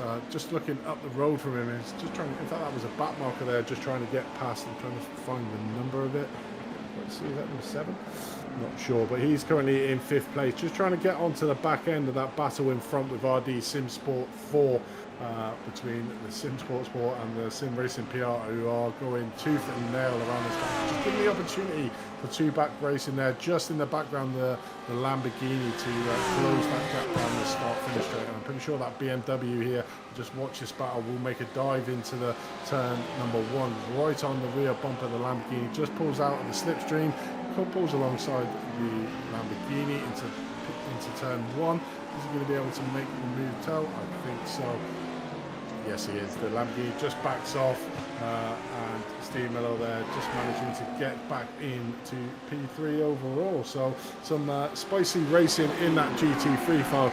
Just looking further down the GT3 class, P5 we got Tupac Racing, P6 we got Can-Am Racing, and in P7 we got Penguin RC Simulations up one position from where they started. So down one position is Chad Dick in the marginally above average Sim Racing team in P8. P9 we got Team Brake Fade, and P10 we got Back Pain and Ice Rain Racing. P11 we got Valhalla Motorsports. P12 we got CMSRacing.com Ghost. In P13 Fly Lion SG team, and in P14 we've got Sim Republic. P15 we've got Wild Goose Racecraft, and Paul Gaser is currently out of the race, it's saying. So from that earlier incident we saw around there, is he out? No, he is coming back out of the pits there after his earlier spin through the last corner. And in P17 we got Two Boss Motorsports, and P18 rounding out is Longhorn Racing in that GT3 field. So some spicy battles certainly starting to ensue in this second stint there, Owen. Yeah, for sure. Going back on that move with Steve Miller in the RD Sim Sport, I think that's RD Sim Sport number 4 car as well, down to turn 1. Yeah, he seemed to be very aggressive on the lunge down on that Lamborghini there, and you know, I can understand the frustration though, leading for so long and having a little bit of a bad pit stop, losing you quite a lot of time and then losing the position as well. It seems like he has got ahead by quite a long way of the Lamborghini there behind, so now moves up to 3rd place, but still 5 seconds back from both Temper Sim Sport and Imperial Motorsports there at the front. So he's going to be on the charge to try and get that position back, manage the traffic as best he can, and hope that he gets into a lot of clean air to try and catch that gap back. But he's doing so fairly well. And then if I know Steve Miller, which I do, he is going to be pushing quite a lot to catch back up. As we see a little bit of a spin of the LMP2 that was very close to being Steve Miller's race very much over, with the commentator's curse there. But the organisation amateur again not having the best of days for sure in the second stage of the race, just having a little spin, the kind of hairpin there. Region's back on track nice and easily. But yeah, that was almost Steve Miller's race over, as I was trying to big him up and try and cheer him along to go get P1. I think we need to stop bigging up John, because as soon as we do that, ladies and gentlemen, incident. So we're trying to refrain from bigging drivers up and just be monotone about the abilities that the drivers are doing. But this second stint for that organisation has been a disaster. This after the first round of pit stops, we've seen both the amateur and the Pro-Am team. Pro-Am team obviously having the minute and a half in the pit lane, which has really put patent. They were in second place at one stage, and as we can see now, they're further down the order in the LMP2 class. I'm just having a look where they are. They're currently in P8 for the class. They were fighting for P7, a minute and 15 back, so it's that pit stop has really hindered them. And then we saw a few times out of the pits, sort of spinning it. So this second stint for that team. Not only that, the GT3 team, we saw them as well coming out around the pit stops, spinning it out. So as a team, I think they've got solidarity, and they're all having a particularly bad second stint. But we're looking at Simple Republic SR3 there. Nathan just getting it slightly wrong coming into turn number 13. I think that was coming out of turn 12. That turn 12 has got a deceivingly tricky curb on the inside of turn number 12, which a couple of drivers are hitting. It's the yellow curb on you might get a picture of it when another car goes through turn number 13. Just look at the inside curb, and you know you've got the chevron part, but just inside that you've got them pesky yellow sausage curbs, which are the ones that are getting the cars airborne. And certainly with these LMDHs and the LMP2s, they certainly do not like bumps. Big bumps in the track. So if they do hit there, and that might have been what happened there to Nathan, getting that slightly wrong coming out of turn 12, I believe it was, or going through 13. So we'll certainly have a look there. But Nathan currently running around in P7 for minute and 4 off the lap, so probably not that far off. I'm just having a look there where P1 is, and yeah, he's just coming around the first corner now, so pretty much only around about a quarter of a lap ahead of being lapped by the LMP2 leader of the Tempest Simsport team. So Rui Kuros, who, as you said, Owen, is an extremely fast driver, and just seemed to spend a lot of time in the car to maximise a point for them team. But yeah, again, doing a great job. 15.8 seconds ahead of the 100 Force. And 100 Force have really profited off that round of pit stops as well. Currently in P2, well out on their own. 15 seconds behind the leader, but more importantly, around about 20 seconds ahead of Sim HQ Motorsport Red. And that LMP2 field has really been shaken up after the round of pit stop, hasn't it? Yeah, for sure. And as I said before with the tyres, you know, choosing that kind of strategy is very crucial here. You know, you can afford to take 2 tyres or 4 tyres as well, depending on what you want to play out with your car, especially from how it's feeling around the track as well. But yeah, as I said, with Temper Sim Sport, with Rick Ruris at the wheel of the car, yeah, he's a very talented driver. I remember racing him countless times in LMP2 Fixed Series and LMP2 in IMSA, and yeah, he was always giving me a really hard time. So cool to see him here leading this field by a really comfortable margin. It seems 17.5 seconds now for him. Doesn't seem like too much is going to affect his race, other than an incident with traffic or an incident with himself, which is not really likely to happen. But yeah, as you said, the 72 field is shaking up quite a bit with the pit stops there. Yeah, as you said again, with the tyre choices you can change in this car, it's freed up the kind of strategy choices a little bit more. But yeah, with the traffic management as well, it's made it a little bit difficult, because with the LMDHs coming at you as well, it's not only GT3s you have to worry about, it's also that big electric hybrid of the LMDH there as well to worry about, and really separate the cars here today. Yeah, it definitely is. It's just looking back at the GT3 and Imperial Motorsports, their last pit stop, and this is why they are currently in P1 in that GT3 field, it was 21.48 seconds, a full 14 seconds faster than any other GT3 car. So it's going to be very much on a different strategy than the rest of the field. So let's see. It'll be interesting to see their strategy come at the end of the race. Do they have to come in for a splash and dash, or have they done their shorter stint here for the second stint, and then basically can do their longer stints during the end of the race? But at the moment, a great or a different strategy than the rest of the GT3 field out on track.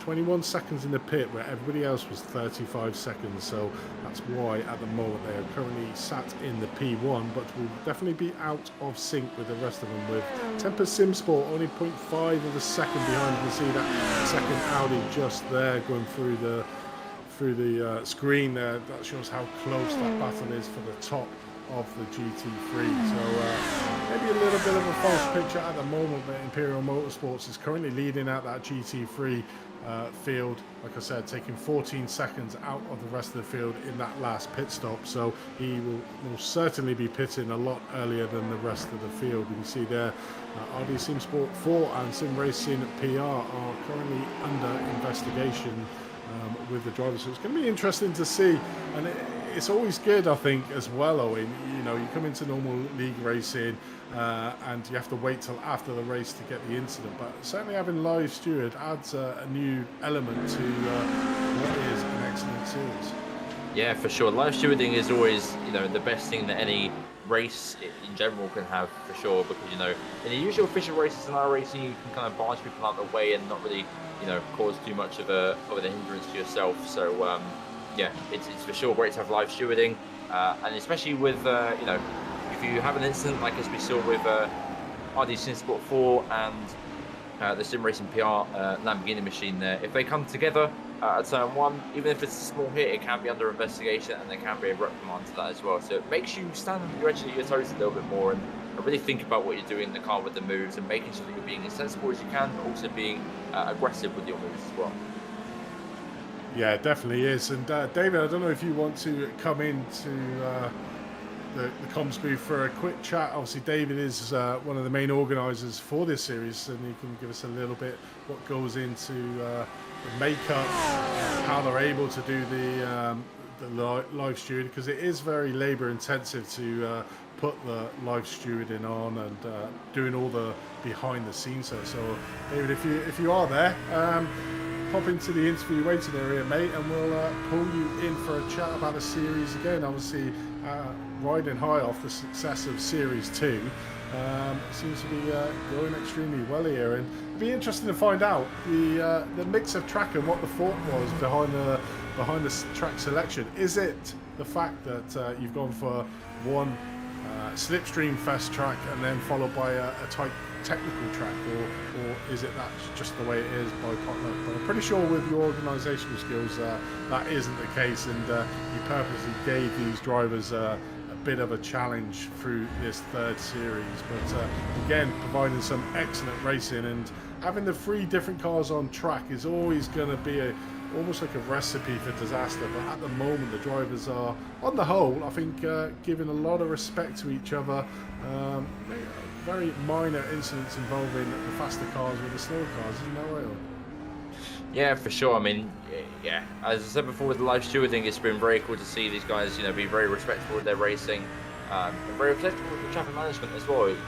No longer we see it in the big prototype sense. They just, full blast send it into high braking zones, and don't matter if they shove the G3s off into the other end of the track. It's been very respectable and very clear cut with their moves. Some little bit of some miscommunication here and there in the last sector, but that's always going to happen at a tight twisted nature of that section of the track, and being very hard to see these LMDHs coming up your inside. Yeah, still been very respectable, still been very clean, and it's been a joy to watch. Certainly has. We were just riding on board there with the Tempest Sim Sport, just trying to put a little bit of pressure on Imperial Motorsports heading out in front. So this is the battle for first place in that GT3 class. Obviously, a point to note is the Imperial Motorsports will be carrying a lot less fuel, maybe a lot less new tyres as well, considering they only took a 21-second pit stop strategy, with the rest of the GT3 field took 35 seconds. So a little bit out of kilter for the rest of the field will the Imperial Motorsports team on there. But at the moment, Tempest Simsport putting under a lot of pressure from the Imperial Motorsport team, is trying to make that opportunity to get that passing manoeuvre done here. And very equal cars as well, these Audi setups, so no advantage of the difference in car classes. So it's really going to be down to the setup that Zhao has in that car, and obviously the fact of traffic in front of him. So it's going to be interesting to see if Zhao can make that passing over Christopher, who's currently leading out the way in Imperial Motorsport. So interesting goings on there in the GT3, and it's good to see the 2 Audis currently leading the way. But Audi SimSport 4 there, you can see in third place, 2.2 seconds off our leader for pretty much the whole of the first stint in that GT3 class, is trying to play catch up. We're looking back at the first place in the LMDH, the RD Sim Sport team, 7.9 seconds, so has managed to grow that gap a little bit by the tune of about a second over Obsidian Racing Future in second place. And then there's a big gap back from Obsidian to RD Sim Sport 2 in third place. But the top 3 sort of spreading out in that LMDH. Track with 4th, you can see there, 43 seconds, or a 20-second gap back from third to 4th. So the top 4 in that LMDH field sort of spreading out a little bit, but Obsidian Racing Future is trying his best to close down that gap. 7.9 up to 8 seconds, so losing a little bit more gap. You can sort of see where he is out on track coming through turn number 10. He does have a lot of traffic in front of him. Just looking for that first place at the moment. You can see first place just coming on the exit of turn number 15, so they're quite close out on track, and it's all going to come down to the traffic management and being able to pass the cars to see if that gap comes down any closer. But Obsidian Racing Future are going to have a good run here coming down the start-finish line, being able to pass the cars you can see in front of him. So should be able to claw back a little bit of time over RD Sim Sports as we ride on board here with the Obsidian Racing Rafael Munez in second place in that LMD. You can just see how quick these cars. I always remember driving an LMP2 car and thinking they were faster passing the GT3 cars. Obviously these LMDH cars passing the GT3 must be like a blur, hence why a lot of them may be getting caught off by the fact of going into corners with the closing speed of these LMDH cars. But at the moment, Obsidian Racing Future Rafael in second place is doing all he can. 8.1 seconds is the gap to first place. Indeed, as we see Obsidian Racing just trying their best to manage traffic as much as they can. The gap is still ever growing though, as we see RD Simsport at the very front, eking away, as we see, a little bit of miscommunication there with the prototypes there as they move left to right, left to right. But yeah, Obsidian Racing Future, of course, a very solid team in the Obsidian Racing car, being that they have a very, very talented LMDH roster in the eSports world, in the BMW Sim Cup world. So yeah, Obsidian Racing Future seems to have a very solid group of guys here as well that are able to put a lot of pressure on Odyssey Sport. As I say that, they lose a lot of time there behind a Mercedes, I believe that was, into turn 15 there. So yeah, very unfortunate then to lose a bunch of time to traffic, but it seems like they can easily manage that gap back a little bit more. But it's still 10 seconds in the grand scheme of things. Endurance racing isn't that too big of a gap. That can always be shaken up by you know, different kind of incidents or different kind of ways of managing the traffic, or even pit stops. You know, we still have like an hour and 50 minutes to go at this race, hour and 40 minutes. So 10 seconds is, sure, it's big in a sprint race form, but in an endurance race, it can be just like they're right behind you in the grand scheme of things. Definitely is, and we can get the backroom perspective now, because we've got the manager of the Back Pain and Eye Strain GT3 team coming in. Welcome Vincent into the booth. Vincent, welcome to the booth, mate. Obviously manager for the Back Pain and Eye Strain racing team. Just take us a little bit how your race is going at the moment, and then just give us a little bit of background into your own team and how you're running the race without giving too many tactics away. Yeah, right now our race, you know, just a little over an hour in, so everyone's gotten through their first stops, and we had Vernon in the car for the first stint, and he sort of he's the newest member of our team, and he ran really well. A couple hiccups here and there, but I mean, I heard you guys mentioning it with Sector 3. It's really tight and twisty, and everybody wants the same section of the track, so hiccups are going to happen, and it's really just about managing, you know, what you can with the traffic and trying to minimize mistakes. And we're up from where we qualified, so there's not too many complaints. Zach's in the car right now, and Zach, between all three of us, likes Fuji the best, and he's going to town and making up some time. So really for us right now, we knew it was going to be a little bit of a struggle with the BMW, because Fuji really likes to eat up tires, and the BMW also really likes to eat up front tires. And right now, we're just hoping, like, if we can stay in the top 10 here and just score some solid points to carry us through the rest of the season, we'll be happy. Yeah, it definitely is. I mean, you were mentioning there, and I'd like to talk about the calendar, if I may. Obviously, looking at the calendar out there, it's very much a fast course followed by a tricky technical course followed by a fast course. Have you noticed that, and how are you approaching that sort of aspect of this championship? We didn't really notice too much like the types of courses. Although looking at the calendar, you are right. Like we have Daytona, which again was a very fast course, followed by Fuji, which is, you know, cars want the downforce. There's really technical. And then we have Le Mans, which I know is going to be a personal favorite, at least for myself. And then Motegi, again, a very technical course. So yeah, I mean, looking through it now, we did notice that. I know what was really attractive to us three was we looked through the calendar and we all were just like, we really like a large majority of these tracks. I know Motegi is a personal favorite for Zach. Le Mans is a personal favorite for me. And then Watkins is a personal favorite for both Zach and I. The only track we weren't too sure about with the BMW, because we all really like the BMW, is Spa, because we've tried to run the BMW at Spa before, and it's very similar to what we learned here at Fuji, is that Spa wants to eat up your front tires, and the BMW also wants to eat up your front tires.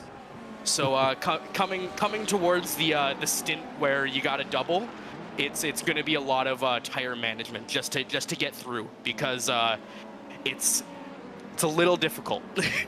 Yeah, it's obviously getting into the end of that stint, isn't it? I suppose it makes it slightly easier now that the tyres get changed at the same time of refueling the car. So I suppose it takes a little bit of the pain away from what tyres am I going to change? Am I going to change all 4, or am I just going to change 2? So I suppose that's the only consideration that you've got to take into account, isn't it, really? If I can change 2 or 4 tyres, it's not the fact now of if I change 4 tyres, it's going to add 20 seconds to my pit stop time. I suppose that's iRacing has handed us a gift there, I suppose, to be able to take that out of the strategy race. But there's still a lot that goes into the strategies. We're seeing a few more here. We've seen first place, the Imperial Motorsports team. Every other GT3 car in that last pit stop was doing 35 seconds pit stop. They decided to do a 21-second pit stop, which really throws out their strategy from the rest of the field in the GT3. I suppose when it comes down to strategies in these endurance races, it's what are you going to do as a team to be able to maximize your chances of scoring the best points? Yeah, actually, what Tempest is doing there in first with the short first stop, I'm personally intrigued to see what's going to happen, because I know we tried to pit off sequence at Daytona, because Daytona is very notoriously light on the tires, and it half worked out for us. We ended up getting caught in a group of cars and couldn't maximize our gains on the first stint. But obviously Tempest, you said they're leading, so they're not going to have that issue.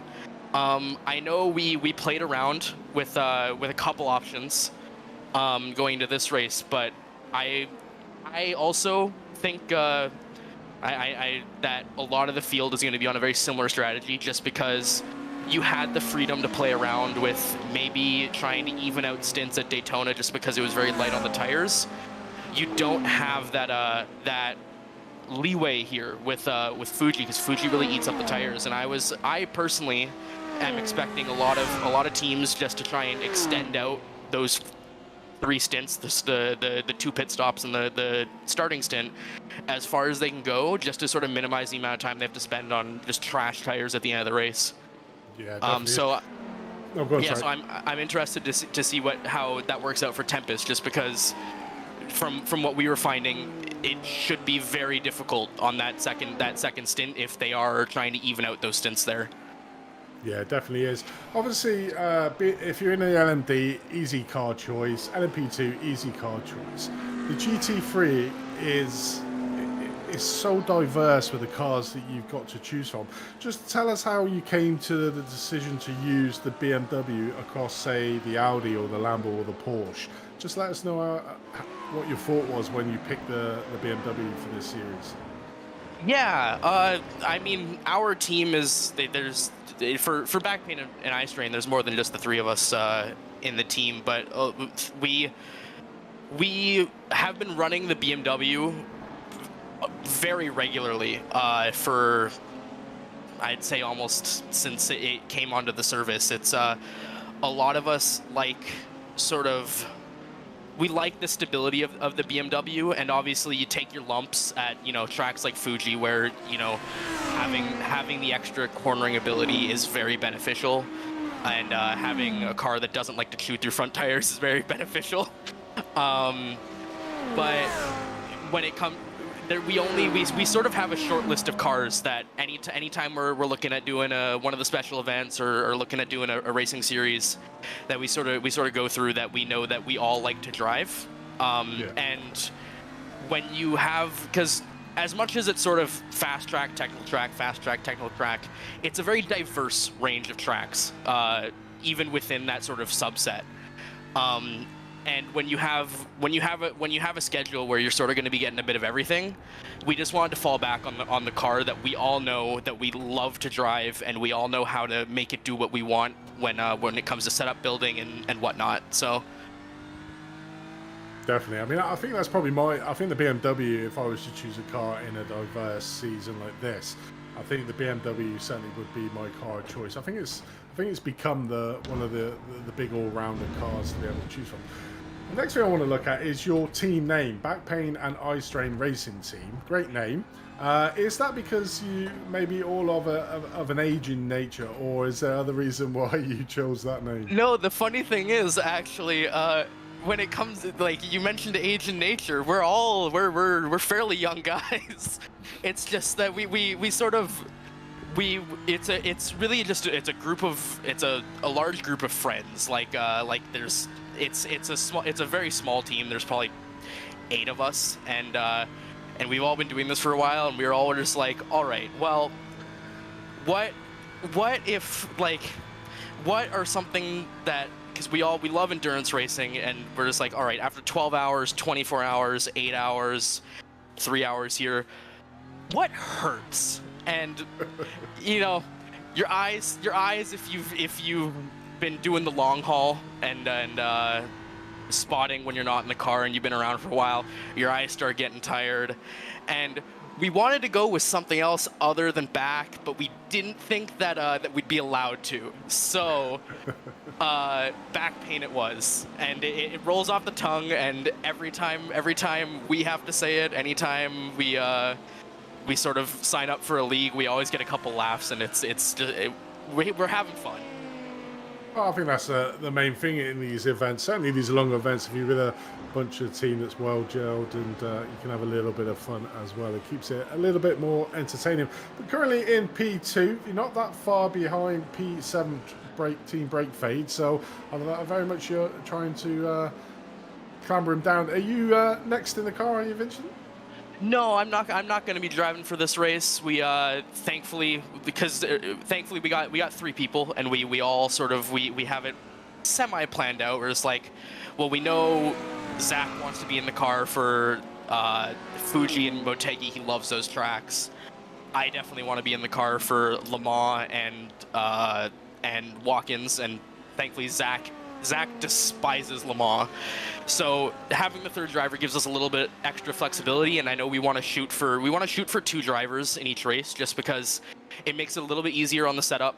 And also a lot of us find that, you know, the longer we spend in the car, the more of a rhythm we start to get in, the better we start doing. So just going with only 2 drivers makes it easy prep, and it lets whoever's spending more time in the car get in a rhythm and just get going. Yeah, it definitely is. Well, we'll let you get back to your eye strain, being probably the spotter for the entire 3 hours of the race, mate. But before we let you go, mate, is there anyone you'd like to give a shout out to? I know one person we wanted to give a shout out to was we have a friend who they wanted to go by their tag, Minky. She made the livery for us because well, we may like to think that we're great drivers. None of us pretend that we're good artists. So no, that's great. Well, thanks for the chat, guys. Yeah, good luck in the race, mate, and we'll see how much you can make inroads. Cheers, Vincent. Cheers. There was Vincent there, obviously the team manager for Back Pain and Eye Strain Racing Team. It's always interesting, isn't it, Owen, in these longer races, is the back staff. You've got the drivers on track, you know, they get talked about a lot, how they're doing, you know, they're fast paced. But in these endurance races, a lot of it is behind, is with the back room staff, as I like to call them, you know, looking at the strategies, looking at, right, come in now, you're going into a lot of traffic, really feeding the drivers to be able to give them the best opportunity to make the best result that they can do in the race. Yeah, for sure. The strategists are very, very important when it comes to these endurance races, especially when it's multi-class. When it's just solo classes, it's a little bit more easier to get the grip. It's more just a fact of pitting, changing the tyres and get back out there and being as quick as you can. But here is more, as you said, about managing that traffic and picking your gaps of where the clean air is, and you know how much fuel you can take to get to the end of the race while picking that gap as well. So the strategists are very important when it comes to multi-class. I know from personal experience from my races and multi-class races that they are very, very helpful. So, you know, especially as a driver, you take your mind away off the strategy. You just focus on the task ahead, which is lapping as quick as you can and, you know, setting the fastest lap times you can while managing the traffic the best you can as well.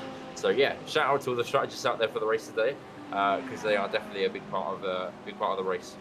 Yeah, definitely is. If you want to come in for a chat, guys, then please put yourself in the interview waiting area, and we'll endeavour to get whoever comes in and wants to have a chat about themselves and about their team. So looking out on track. But, you know, one of the things and one of the people that, or the organisations that make these leagues happen are the sponsors.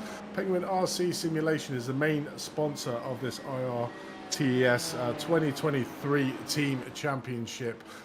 They make all various things for sim products, such as USB steering wheel boxes, USB button boxes, transmission controls, made for SimCube and many other makes such as Fanatec. So head over to penguinrc.com and probably enhance your user experience by buying one of their wonderful products that they can give you. And a big thank you for them for sponsoring this season, should I say, not just this race, this season. So a big shout out to you, Penguin RC. So go over to penguinrc.com and see what wonderful toys you can add to your sim rig. But currently looking at Cody Cosgrove, the Penguin RC simulation there, running around in 6th place, up 2 positions from where he started. So another good day in the office. I'm just having a look at the changes in positions, and there's not been a massive amount of changes within the field. I think the biggest gainer out on field is currently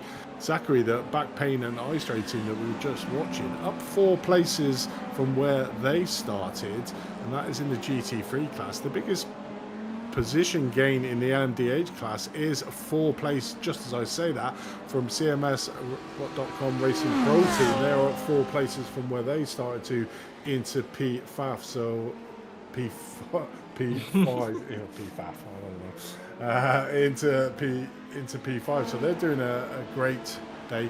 But I was just looking back at the GT3 class, and Imperial Motorsports, obviously, that were leading the race after their short one, they have already come in for their second stop. So this is where we were saying about the outer strategy of the Imperial Motorsports team, and it's always good, Owen, to see a team try something different rather than sort of following what the rest of the field does, trying to maximize what they can possibly do.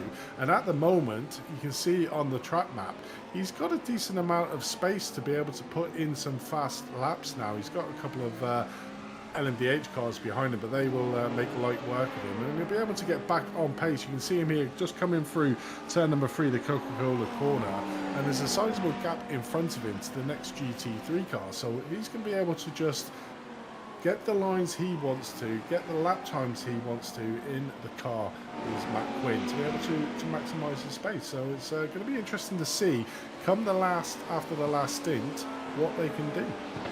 Yeah, for sure. It's a very interesting time to pit as well. You'd imagine that they go and stretch it all the way to, like, just before the 2-hour mark. Again, that's what most of the guys did with the first hour mark. But yeah, very interesting to see them pit very early on. Maybe it's a kind of half stint or double half stint in a way to kind of pick the, as I said before, pick the lines or the free airspace in the traffic and maximise that stint the best they can, which can work.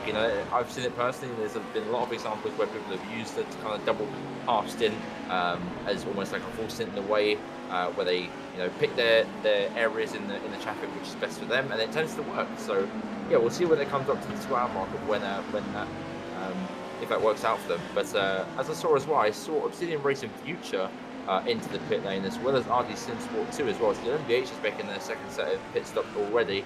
RD Sim Sport in the lead. Currently not pitted as well. They went the long game in the first round of pit stops as well. So yeah, I mean, it's very interesting to see what different strategies we have as we see another moment for Static Adrenaline, not their day at all, as they are sitting last in the BHs. Right now, number 42 car, currently 3 laps down for everyone else. But yeah, it's very interesting, different strategies pulled out there, as I said before, in the H. The Obsidian Racing Future car pitting very early on, and the Sim Sport. And yeah, we'll see what happens with them in the later stages of the race. Yeah, definitely will be. As it's all sort of constantly changing. The time and time positions are changing. You only really get a true indication of where the drivers are on their final stint. So you can see who's had the best strategy throughout the 3-hour event. Only really comes into play once all the drivers have come through that last pit stop. So it's really interesting and intriguing part of endurance racing, the pit stop strategies. And it's, like I said before, it's a race in itself, the pit stops, how you approach it. I mean, we've seen quite a few of the other league races that I've been in, and the pit stops really throw in a spanner when it comes to how the teams play out at the end of the session. And this will be even more so, because you're talking about 3, possibly even 4 pit stops within the 3-hour session. We're currently tipped over the hour and a half mark here, hour and 35. The guys have done 68 laps at the moment in this race, and it's hard to see where the driver's coming. You can see the LMD. Ooh, who's that? That's Obsidian Racing Future there in second place, going a bit slow, isn't it? Let's have a look. Yeah, it's not good for their pit strategy at all. They were currently around 8 seconds back when they made their first pit stop. It's coming around on the slower corners. Does the front end buy up too much, or does he get a little bit of that? Oh, okay, that's not gonna very nice for their floor. That sucks for Obsidian Racing Future. They're definitely running over that curve in the course of maybe a little bit of damage as we see RD Sport into the pits now. But yeah, as you were saying, Andy. Yeah, no, that's a classic one, wasn't it? The Obsidian team push in as hard as they can to try and minimise the gap between RD Sim Sports in front. Taking that inside of turn number 15, got them off balance, pushed them out to the outside, got onto the yellow sausage curbs, and as you said, these LMD cars really do not like big bumps. So lost a good couple of seconds there, did Obsidian Racing Future. It'd be interesting to see when RD Sim Sports comes out of the pits, just to see how much Obsidian Racing Future did lose by that slight little incident here, as we got CMSRacing.com Ghosts having an alternate line through. I think he's trying to do 10, 11 and 12 there, the alternate layout for this Fuji course. Probably interesting that they didn't use that part of the circuit. Probably thought it was going to be too many incidents using that sort of like chicane bit coming around turn number 10. But getting it slightly wrong there, Kevin of CMSRacing.com Ghosts. They are currently now sat in the position that they started the race on, P11 class. Yeah, as we've seen, it's pretty much from turn 10 onwards where most of the incidents are occurring. Like nowhere else have we seen a big moment apart from traffic, moments where she's sending it the wrong way or whatnot in that section. But yeah, going back onto the Obsidian Racing Future again, one of our closest battles in terms of on track for top positions there. Yeah, I think that's going to cost them a lot again as they see him come around the ever so swinging right-hander there. RD Sim Sport, they are now 17 seconds ahead, so again 10 seconds from Obsidian Racing's little moment there, which is, yeah, I'm sure Juan's going to be kicking himself about, but yeah, it's a long way to go. We're just over halfway mark, so hopefully you can regain some momentum back in that car, but with RD Sim Sport's pace at the minute, it's, yeah, it's pretty unbeatable at the minute. Yeah, it certainly is. They are out front. Literally, you can set their own pace. Did have probably felt a little bit of pressure from the Obsidian Racing Future, but that's sort of gone away by the wayside now. Got 16, near enough a 17-second lead, so don't really need to make any ambitious moves, passive moves. They've got time in the bank now. It's just a case of managing the rest of the race. They've got an hour and 20 minutes of this race to go, so still plenty of time for incidents to take place and incidents to go out on track. So it's certainly not over for a long way. You can sort of see there the 4.5 second gap from that incident between the second place Obsidian Racing Future there. That's really what's caught or affected Obsidian Racing Future. 4.5 seconds gained in one lap is a large amount of time, and that's why the gap has obviously grown to nearly 17 seconds at the start of the year at the front of the LMD2 class. Not that far behind now is RD Sim Sport 2, so we could see round 2 of the Obsidian Racing Future and RD Sim Sport 2 battle that we saw earlier on in the first stint. So I'll be looking forward to seeing that again, because that's certainly got a bit spicy at certain parts. But let's have a look further down the field then. Tempest Sim Sports currently leading out your LMP2 class.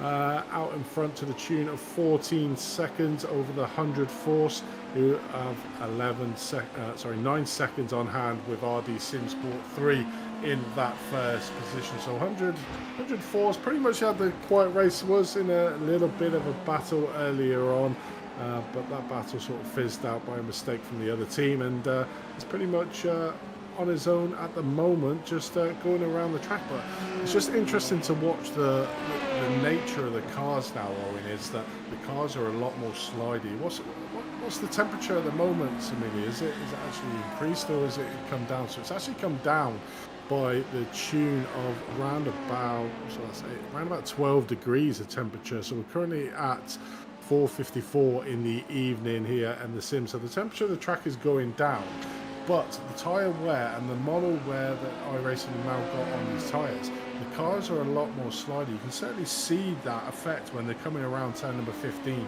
They are certainly sliding out, but we're currently joining this battle for P8 on the class between marginally above average sim racers and Can-Am Racing, having a little bit of a drag race down to turn number 1. Can-Am Racing just going around the outside, managing to get that move up there. The Porsche, I wasn't expecting that, because the Porsche is normally excellent on the brakes coming into a corner, but wasn't able to defend that line through Can-Am Racing. So Can-Am Racing up to P8 in that GT3 cast, but I'm pretty sure marginally above average sim racers. It's not over yet, only 0.2 of a second behind. As trying to see who that was behind. Is that Batman? Oh, that was our leader, I believe, that's now just lapped the marginally above average races. There's our leader, Tempest Simsports 101, just in between this battle between the with Can-Am Racing to try and get a little bit of a leap over there. But I'm pretty sure that will come back together as soon as P1, yeah, there you go, gives the inside line into turn number 13 to be able to bring the battle back together again. Yeah, indeed. Again, traffic management is very crucial here with the LMDH passing them. And again, even if you're a back marker, traffic management with the cars that are a lap ahead of you is very crucial as well to your own personal race. And going back to the leaders as well, it seems like the RB Sport 4 car has actually lost a bit of time to the Tempest Sport car ahead. So interesting how that's kind of changed around, as we see Chad in line with one car, blitzing past the Lamborghini there. It seems doesn't need to do too much there to kind of fight off. As we see even going down to turn 1, let's see if the Porsche is as good in the brakes as we think it might be. And down to turn 1, very, very long turn 1 here. Squeezing too much. 56 tries to go around the outside.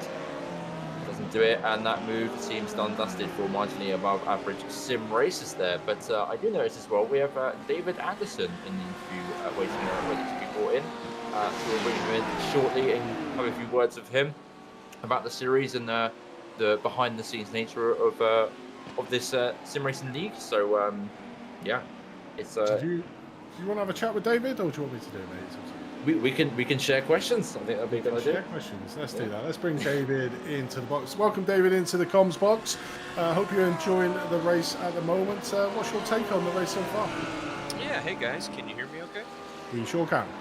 Yeah, I'm loving it. You know, it's enjoying the broadcast and listening to you guys. And, you know, I have to admit, I'm a bit surprised. The attrition has been very low.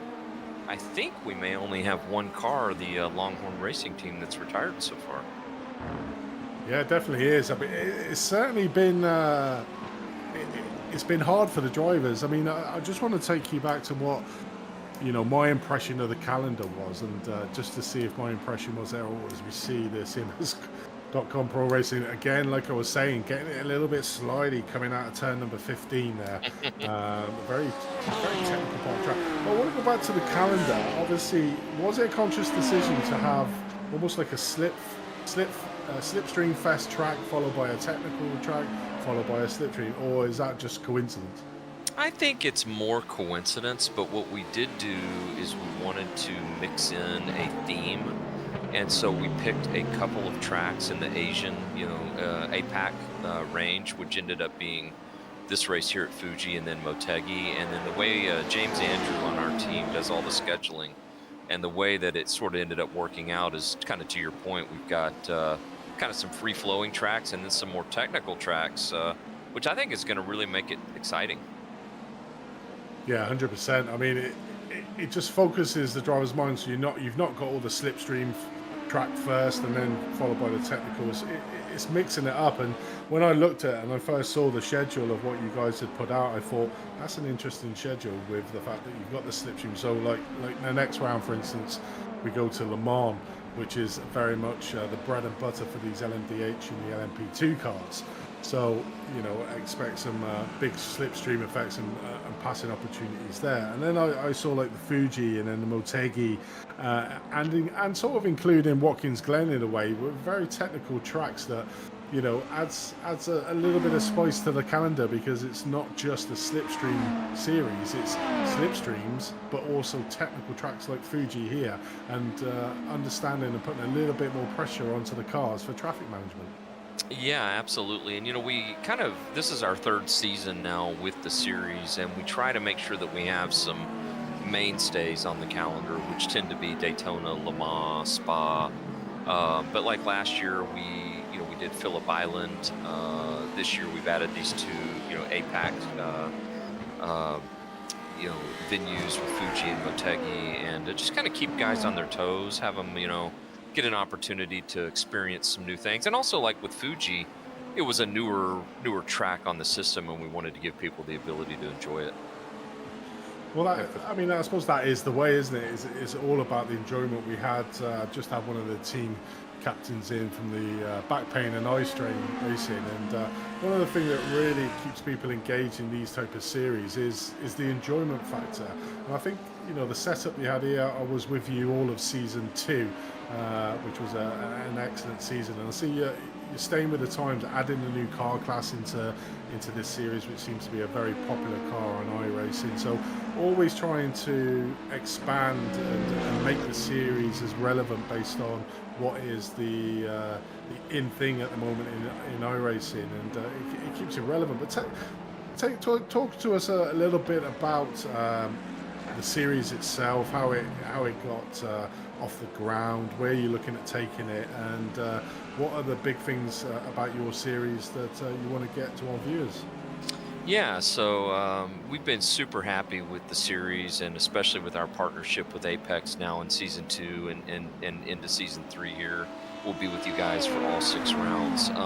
Really the intent of this series, Champion Motorsports or CMS Racing, is a really large sim racing community. We've been around since the late 90s. We've got several thousand members. We've got racing 7 days, 7 nights of the week, if you will, across all of the platforms. So not just iRacing, but R-Factor, Assetto Corsa, etc. And what we do with this series is originally, Andy, it was meant to be kind of a marketing type of deal where we could bring in a couple of sponsors, we could use it to kind of drive the brand and awareness, and that's kind of what it has been, but it has really turned into just a really highly competitive series as well. We've got a lot of the top eSports teams in it, and I think we just want to see it to continue to be fun for everybody and accessible, because you've got beginners on the track and you've got seasoned pros here, and everything in between, and we want to make it very accessible for our members. Yeah, I was just saying, it's very good that you have such a diverse range of different people and different drivers in it. Of course, I myself am a driver in iRacing as well, and I recognise a lot of these names from quite a high level in iRacing as well, and obviously some new guys that are making a good impression as well. It's always good to have that good balance, and I think this series has definitely achieved that. But what I also wanted to ask was, how does the management process of this whole series come together? Is it like a huge team of you guys come together and brainstorming these ideas, or is it for a race weekend? What is the process like of managing a league such as this? Yeah, so we have, for this series specifically, this is one of 3 divisions that we have within iRacing, and I have really the whole reason that CMS works the way it does for such a large community is I have a phenomenal team of admins and leaders within the community, and that's across all of the disciplines of racing, so the R-Factor stuff I talked about, etc. But we have, there's a team of 3 dedicated admins to this series that kind of do the planning, months in advance, get the schedule out there. We work with sponsors to get them recruited. So we have 2 great sponsors in Penguin RC and SimRace247.com this season. And, we set the schedule, we get it out there in advance, and, the teams do have to pay to be in this series, but it's more of a cost recovery thing. It helps us with, to pay for the broadcasts as well as do some prizes and things like that. But it's very intentional, to answer your question. We do a lot of planning in advance, and there's all the guys behind the scenes that you may not see that make this thing happen. Yeah, for sure. Of course, that old phrase, teamwork makes the dream, okay? So, it's all good to see that this league is put together really well, and the races are well organised. Going with the live stewarding brings in, such a great factor in and makes it a lot more real, which is, again, what these drivers are wanting to achieve, and someone like me as well, who loves to race on the sim, wants to achieve as well, that realism, and I think this series has definitely captured that.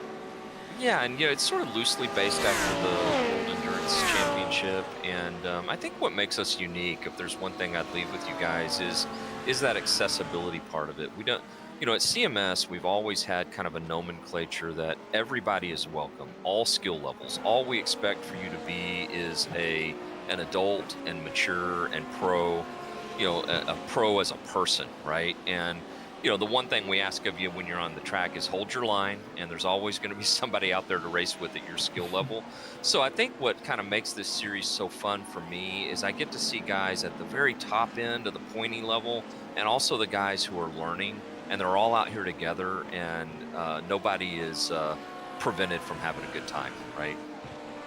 Yeah, definitely. I mean, that's what it's all about. But obviously, one of the big things, and you mentioned it there about, is the sponsors. So I'm going to give you the opportunity to shamelessly plug your sponsors here, because I think without the sponsors addition to a lot of these leagues, they wouldn't happen, because not only is their main course of business all about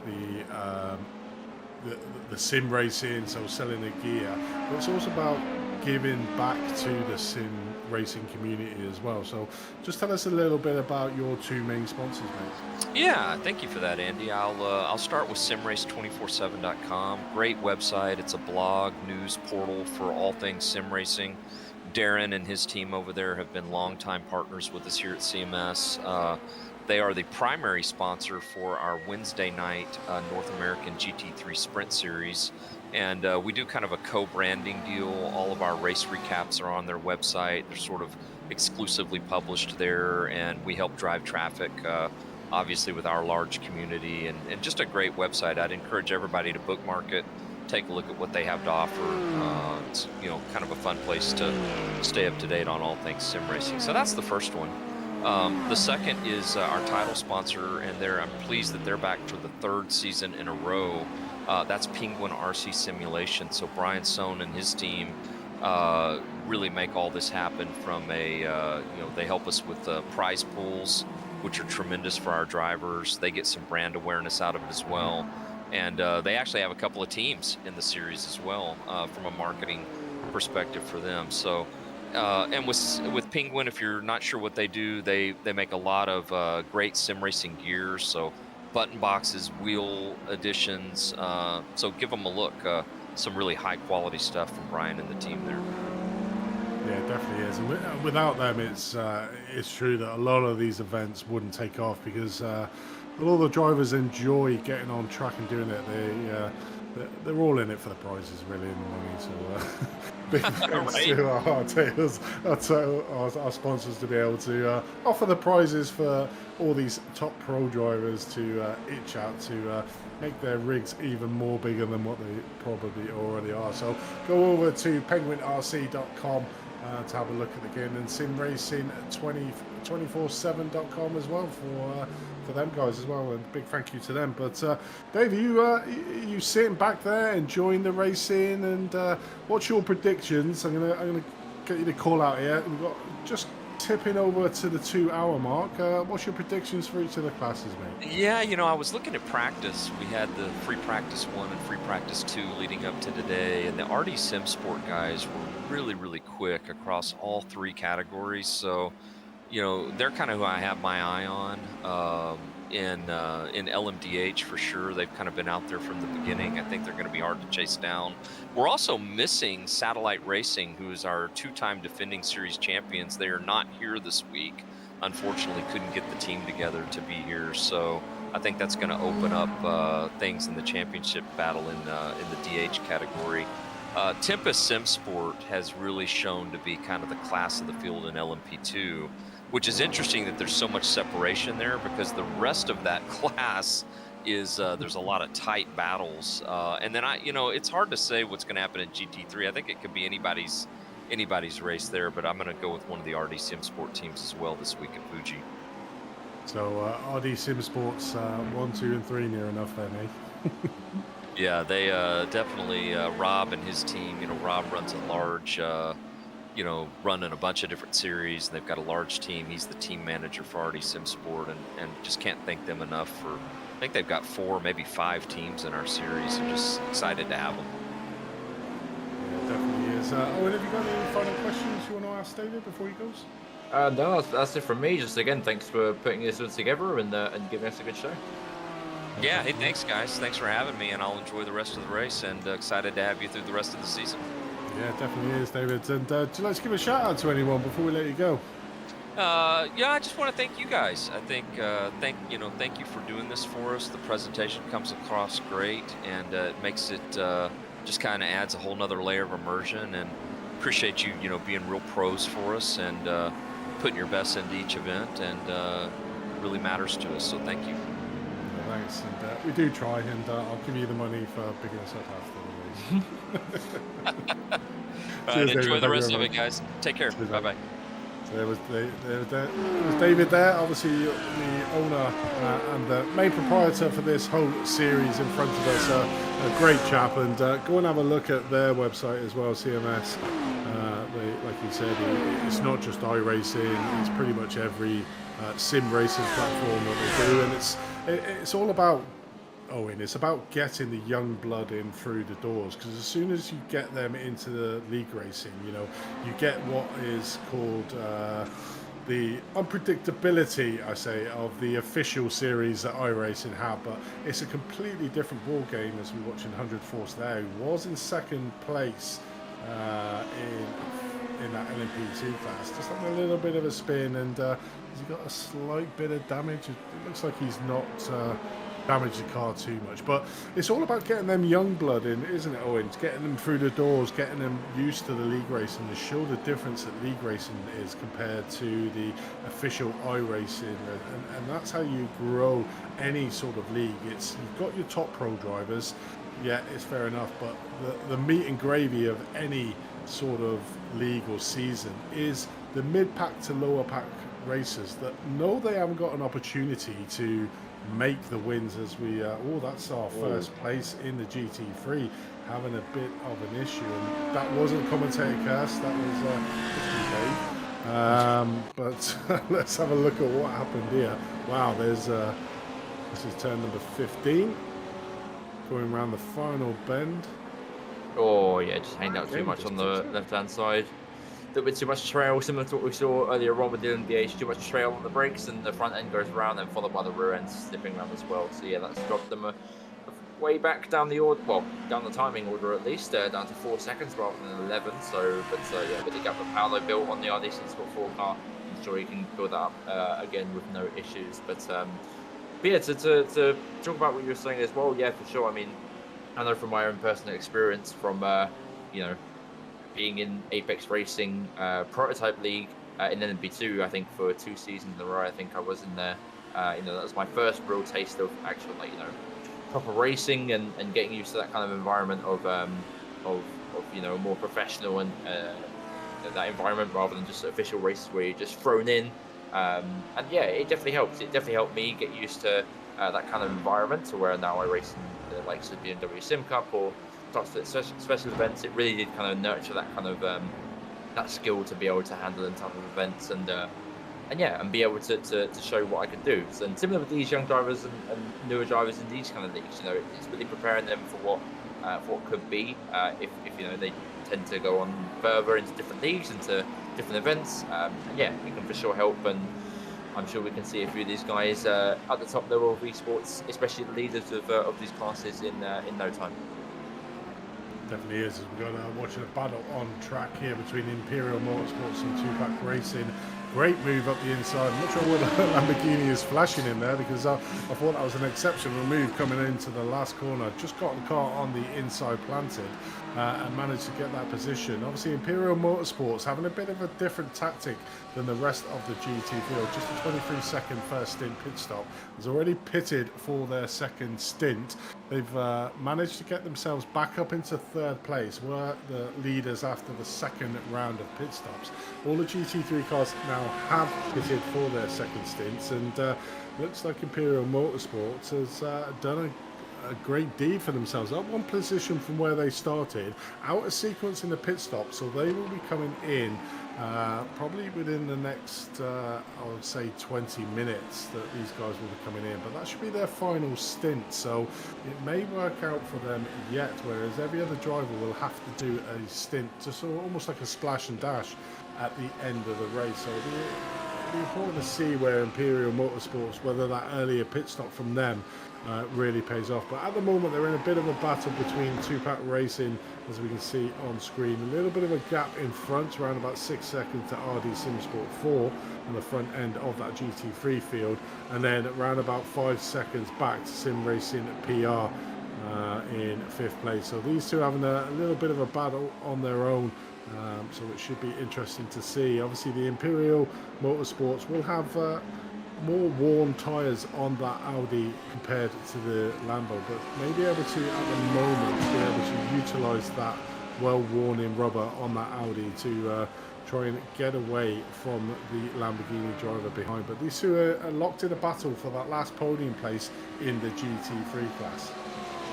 Yeah, for sure. That's what I was speaking about earlier, and as you said before with the Imperial Motorsports strategy, I feel like they're going to, when they do end up hitting, I think they're going to come out literally just behind maybe the Sim Racing PR machine to roughly around 5th place, and it could work out beneficial for them because, yeah, a lot of these drivers in the GT3s will have to make that final splash and dash roughly around 10 or so minutes before the end. So, yeah, they're going to see how that shakes things up, and yeah, it'll be really beneficial for those that pitted later on in the race because then they're obviously splash and dash is a lot shorter, and I know that the 10% car, I think, pitted as we see here on their pit stop lap. This is for LMDH, I believe. Yes, it is. That's for LMDH, but for the GT3s as well, I know they pitted a bit sooner than the RD Sport car, and that's only a 5-second gap. So that could be definitely made up in that little splash and dash towards the end there. So it's not over yet for them too, as the leading RD Sport car gets very close to the Audi there, and that almost sent shivers down my spine for a little tap for it. But yeah, I feel like the as we see there with the pit stop strategy lap as well, yeah, different kind of strategies playing into effect there, and possibly making it a bit more easier for the final runners to have a better run at the splash and dash there at the end. But the RD Sport car and the lead of MDH, I feel like have had a really solid run throughout the entire race, but Brazilian Racing's just breathed down the neck of them a little bit there, catching about 5 seconds for the last pit stop. So, you know, I think roughly about 2 or 3 more pit stops to go. There could be another shake-up in terms of the order for them too as well. But it seems like RD Simsport has it pretty much covered in the MDH field. Yeah, it certainly does, and it has passed that hour mark. So let's have a quick rundown of the current positions in all of the classes. So RD Simsport pretty much been out from the get-go here. Not being challenged at the moment. In 2nd place we got Obsidian Racing, featured 12.2 seconds. Was closing that gap, but had that slight incident coming around turn number 15, which has really put pace to them, put them on the back foot again. But you can sort of see there what I was earlier explaining, the cars, the back end sort of sliding around a lot more in these LMDH cars. These tyre wear around this track is probably quite brutal on the tyres, certainly this sector 3 on there. But RD Simsport currently leading the way in the LMD class. So Obsidian Racing Future in 2nd, like I said, 12.8 seconds behind them. Pretty much in no man's land themselves, 13 seconds behind number 1, and round about 19 seconds ahead of P3, which is RD Simsport number 2 team. In 4th place we got Pneumatic Motorsport Blue. With 5th place we got We Too Fast Racing, around about 18 seconds behind them. Then we have Penguin RC LMDH in 6th place, a lap down. CMHQ Motorsports Orange, a lap down, with CMSRacing.com Pro a lap down in P8. Then 4 laps down, not having the best of time, is the Organisation Pro team, 4 laps down, along with the Static Adrenaline team. But it's good to see that they're continuing going on and looking like they're going to finish the race here. So we're getting some valuable experience behind the wheel of that car. So I'm not sure the experience of the drivers of that one. But heading over to the LMP2 class, Owen. Yeah, so of course we have 10% Sport still in the lead by a long margin. 25 seconds is the gap between 10% Sport and RD Sport as well. With the 10% Sport car doing a fantastic job, it must be said, to keep making that gap no matter what the cost. So yeah, they're doing a great job out there in P1. Of course, iRacing Sport number 3 is in second place with a, again, similar thing to No Man's Land with the Obsidian car in P2 as well. They have roughly about a 50-second gap to the guys behind in Sim HQ Motorsports Red in P3. Followed by 100 Force, who starts up our lappers for the LMP2 class, followed by Long Haul Racing, 2 Blue Shell Racing, Sim Republic SR3, and the Organisation Pro Am, who is actually in the pits as we see in the overlay there, and the Organisation Amateur. Both cars of the Organisation crew not having the best of days out there today, with a couple of incidents and a couple of pit stop mishaps here and there. So yeah, that will be a round to forget, I'm sure, for them too. But yeah, over to you, Andy, for the rest of the field. Yeah, so the GT3 class. So in first place, we've got Tempest Sim Sports, $101. In first place, 3.6 seconds ahead of RD Sim Sports 4 team. So it could be a closing battle into the last 50 minutes of this race. In second place, like I said, RD Sim Sport 4. In third place, Imperial Motorsports on a completely different strategy than the rest of the field. The probably closest one to the strategy of them are the drivers or the team that's in fifth place, the Sim Racing PR. I think they stopped 6 laps after the Imperial Motorsports. So it's going to be interesting to see where Imperial Motorsports ends up at the end of this race. In fourth place, we've got Tupac Racing, around about 3 seconds behind the Imperial Motorsport team. So they have managed to break that toe of the Imperial Motorsports over the Tupac Racing Lamborghini car. In fifth place, we've got Sim Racing PR, around about 8 seconds behind the Tupac Racing team. In sixth place, we've got Can-Am Racing, a sizable gap behind, around about 35 seconds behind Sim Racing PR. So again, in sort of no man's land, and around about 20 seconds ahead of the Penguin RC Simulation team in 7th place. In 8th place, we've got Back Pain and Ice Train team. Obviously, we spoke to them a little earlier on, and they're really gunning for a top 10 position. And at the moment, they're doing very well there in P8 for around about 8 seconds off P7. Behind them, they've got Team Break Fade. So obviously, when we were mentioning them, they were behind them, so they have managed to leapfrog them into 8th place. So Team Break Fade there, around about 5 seconds behind the Back Pain and Ice Train Racing team. In P10th, a lap behind is a marginally above average Sim Races with Valhalla Motorsports in 11th place, with Flying Lion SG in 12th, CMSRacing.com Ghosts in P13th, Sim Republic in 14th, with Wild Juice Racecraft in P15.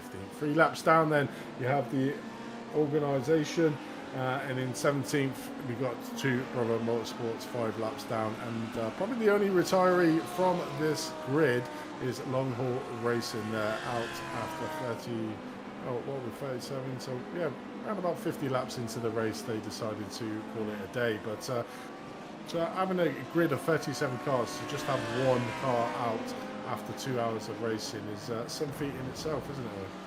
Yeah, it's pretty impressive, I've got to say, with the amount of incidents here and there we've seen. I mean, yeah, a lot of these guys are still keeping it strong and keeping it forward. You know, some people even being 5 laps down, but that doesn't stop them. They are still trying to get the most out of the car they can. And yeah, it's good to see. It's good to see a not really give up attitude. We see a lot of that in the top level of eSports. If a race doesn't go too well for them, it tends to just be a retirement, and that's it. And it tends to be like half the crew, half the field is left. But yeah, only 1 car in that field to be out of the race is pretty impressive. But yeah, I mean, it's getting closer towards the end, it must be said, but especially with the GT3, as we're still focusing on here with the 10% Sport car followed by the RD Sport car as well. It's very, very close to them too. 4.2 seconds separates them, with still another splash and dash to go, maybe another full-length pit stop as well. So we'll see how that battle kind of lengthens out as well. RD Sim Sport again in LMDH and lead are separated by 11.7 seconds to Obsidian Racing Future. So that gap has come down ever so slowly, but it is coming down, and there is still always more pit stops to go as well. So I feel like we could have some good battles to start shaping up here towards the end. Yeah, definitely. I mean, it's whether Obsidian Racing Future can get a bit of luck with passing the slower class cars to really eat into that 11.4 seconds. Still a sizable gap to be maintaining at the front end of the field, but pretty much pushing all they can to try and close it down. Probably come down, say, around about half a second in the last sort of 5-10 minutes of racing, so not any significant inroads at the moment in Obsidian Reservoir. Obviously had that slight little mistake that's really sort of cost them the opportunity to close down that gap, but it's the nature of this track, isn't it? It's and the stewards haven't really had a lot to do. We haven't seen a lot of incidents flashing above the screen, but it's more about the self-spins and the self-imposed issues that the drivers had. I mean, we mentioned at the start of the broadcast is that, you know, round turn number 10 to turn 16, that is where all the issues are going to be out on track, and it's good to know that I have got some facts right here today, that that is certainly the area of the track that's been highly congested for the incidents out on track, but it's all been about the self-spins rather than people trying to yeet it up the inside or crashing into the back of other cars, and it's sort of been a battle within the drivers themselves to be able to make sure that they get around this track in one piece without having the spins. And you can sort of see the drivers that haven't really been mentioned a lot on the broadcast, or the ones that are sort of towards the top end of the field, like Pneumatic Motorsport Blue Team. You haven't really mentioned them at all, but yet they are sat there in 4th place, just merrily going along their way, putting in the regular lap times and not having incidents out on track. And that's in the endurance racing, that's half the battle. Is, yeah, you can be the fastest driver out on track, but if you can't keep it on track for that hour-long stint, then the drivers that can put in the average lap times, but constantly putting in average lap times, are going to be the ones that are going to be able to leapfrog up through the ranks. I mean, we're looking at the Pneumatic Motorsport with John Taylor. He's up 3 places from where they started. That is the biggest mover in that LMDH field. So although he hasn't been mentioned a lot, he said the whole team as a whole have just got on with their job and are just putting in the lap times lap after lap. Yeah, for sure. I mean, they've definitely done what you need to do in an endurance race, which is just have that constant pace and that constant consistency. And yeah, as you said, we haven't talked about that much, but there's been really no need to. They haven't really got themselves caught up in any too major incidents. They haven't really done anything too flashy. They've just been running their own business, as you said, lapping the car and just keeping that time constantly hitting the nail on the head. And yeah, they seem to be pretty good on strategy as well. And yeah, they didn't get too much caught up in the incidents at the beginning. Obviously, We Too Fast Racing, iRTES Sport 2, Obsidian Racing Future, and iRTES Sport were the main 4 contenders at the very beginning of the race to get the elbows out and start really going for it. But Pneumatic Racers have been seeing that and thinking, oh, okay, we're going to race too aggressively, we're just going to plod along and hit our average times and get you towards the end, which they have done.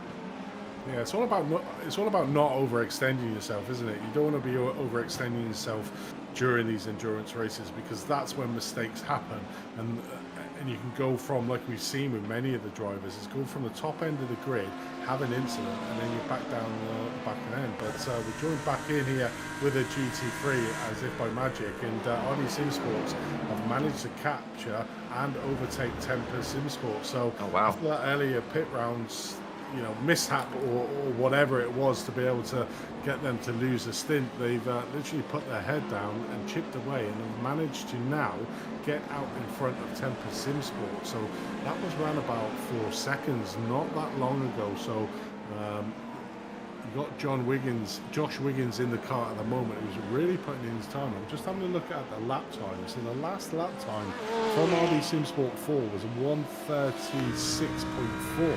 And from Tempest SimSport was a 1:37.62. So certainly get it. And if by magic there's Tempest SimSport deciding to come in for what will be their last stop of the race. This is the first GT3 car to come in for its 3rd and final stop. I wonder whether this is a tyre issue, because they've lost so much time. Because if you remember at the very beginning of their stint, they really increased that gap to iRTES SimSport to around about almost like 11 or 12 seconds even. So from being super close to them around the second pit stop to them being caught up right towards the end, which I feel like, yeah, with the lap times that the Paolo was producing at the end, I feel like that's more of a tyre issue. Of course, he really had that nasty spin with all 4 tyres, you know, scraping along the tarmac, and that would have for sure damaged his tyres even more. So yeah, I wonder if that's just a thing where they thought, okay, we'll really damage the tyre on this car it's really not having the pace that we want out there. Let's just box it early, get a new fresher boots on, and see what we can do on the last phase of the race, which is what I would do as well. So It's a bit strange here. So I'm just looking at their pit stop time. They're currently at 55 seconds. They haven't gone up on the ramps to change the tyres, so I'm not quite sure what's happening here. Is this another speeding in the pit lane? So if it's around about 120, so that they haven't changed the tyres, and their pit stop was 1 minute and 4. So I think that they got caught with the speed in the pit lane. And if it was true that they were struggling on tyres, they certainly are going to be struggling on tyres another 30 minutes into this race. It's interesting. Unless it might be a visual glitch, which happens with iRacing on some of the outboard cameras as well. Sometimes it doesn't show you lifting up the jacks quite as much. But yeah, I mean, if that is the case, then that's a very, very bold strategy. As we see RD Sport coming out right ahead of them. So yeah, they've now lapped them, I'm pretty sure now, after that pit stop there. So yeah, let's see what happens when RD Sport makes their pit stop, and see what they do and see where they come out on track. But yeah, very interesting to see what people are doing with strategies and how they're managing their car in this stage of the race. Yeah, I'm pretty sure though 1 minute and 5 seconds wasn't the strategy that the Tempest SimSport team were going for. So I've got a sneaky suspicion that they might have been caught speeding in the pit lane for a time of that length through there. So you can see here, drive-through penalty for the RC. So Penguin RC LMDH for avoidable contact. Not sure if you were able to get that, Samini, to see that incident. If we could possibly try and troll for it through the vast amounts of incidents, but I'm pretty sure, as if by magic. Here we go. Let's have a look and see if it's this one. Might have been coming down on the inside. No. That's just, I don't know. That's. Nah, it's just an okay. Oh, we can't see it. Probably earlier on, anyway. And the stewards were very much looking at it to obviously probably taking their time to make the decision. Because obviously having a drive-through penalty is a long time on this track and could be really hindering. You can see them there currently in P6. There's 2 other cars that are 1 lap down. It's going to take around about 30 seconds-ish, I would say, to drive through that pit lane with the pit limiter on. So there may be a change of position for them in the top of the LMDH. But looking further back now, we're looking at the Imperial Motorsport team. Just having a look if they have done their pit stop. Yes, they have. The last pit stop was a 31.33 seconds. So just a normal one, but that will be the last one for the round. They're currently in P6, only 2 seconds behind the Penguin RC simulation team. As we can see here, just going around the last corner, driven by Brian in P5, so it could pay off for them here at the moment. I'm just having a look where they are. So they're a minute, it's probably around about 20 seconds, I would imagine, if it's a splash and dash in the pit. So it's going to be close if Imperial Motorsports tactic has worked out here. You can see that definitely they will leapfrog Can-Am Racing it in front of them that's 10 seconds ahead. It's whether they can leapfrog the cars that are a minute ahead of them out on track. And it's going to be close, I think, but after the last round of pit stops. Yeah, for sure. As we see a replay here of... okay, here is the incident what happened with Penguin RC Simulation of why they got that penalty for avoidable contact. Let's have a look, going to turn 1. We missed a lunge on the LMB2 that could have been avoided. I reckon so. Going down the inside. Understeers a little bit off to the left-hand side. Oh, and shoves another LMBH off the track there. Seemed to cause too much damage there for that other LMBH. I think that was the Simulate. I can't remember the name of that car. But yeah, very much died down deeply inside of turn 1 and then shoves him off wide into the exit of turn 1 there. So yeah, penalty for Penguin RC Simulation and LMBH for avoidable contact, and there it was.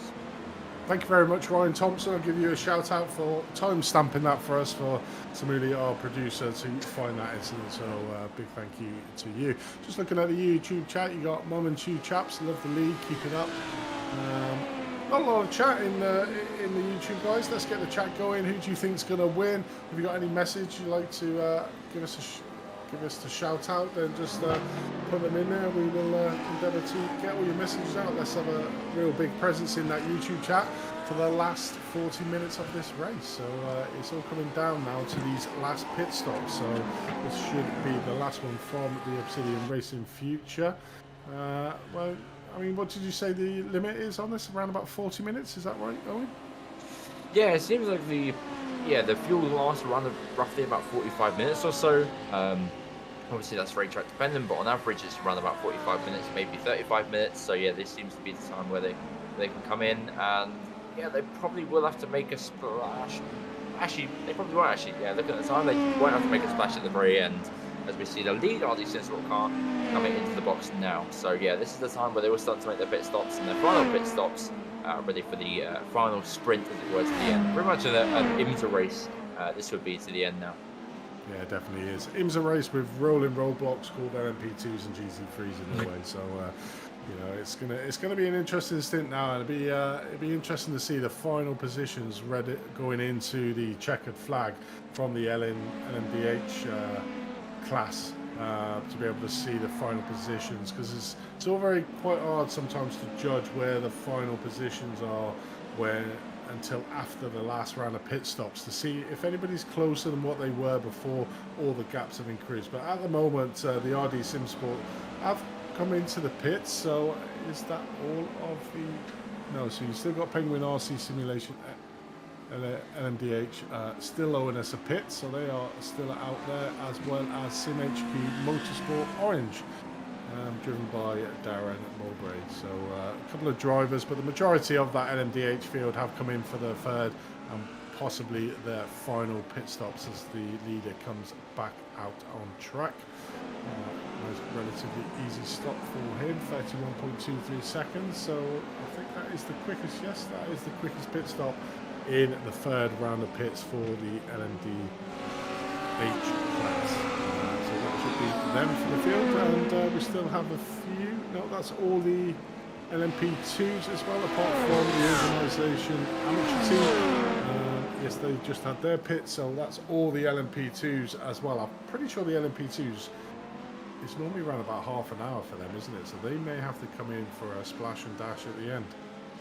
Yeah, for sure. Yeah, roughly about, as you say, half an hour to 35 minutes is roughly about the fuel. So yeah, they're definitely going to have to come in for a splash and dash at the very end, which I think for 10% sport won't be too much of an issue at all, with a big 23-second lead there at the front of the field. But we'll definitely, we'll definitely affect those in the mid pack of the LMP2s. I think we have a battle that's fairly close to the LMP2s there as well. But yeah, the RD Sport car in the LMP2 as well, which we're focusing on here, has had a fairly stable race, it must be said. They've been, well, the RD Sport number 3 car hasn't had too much of an issue with this race today.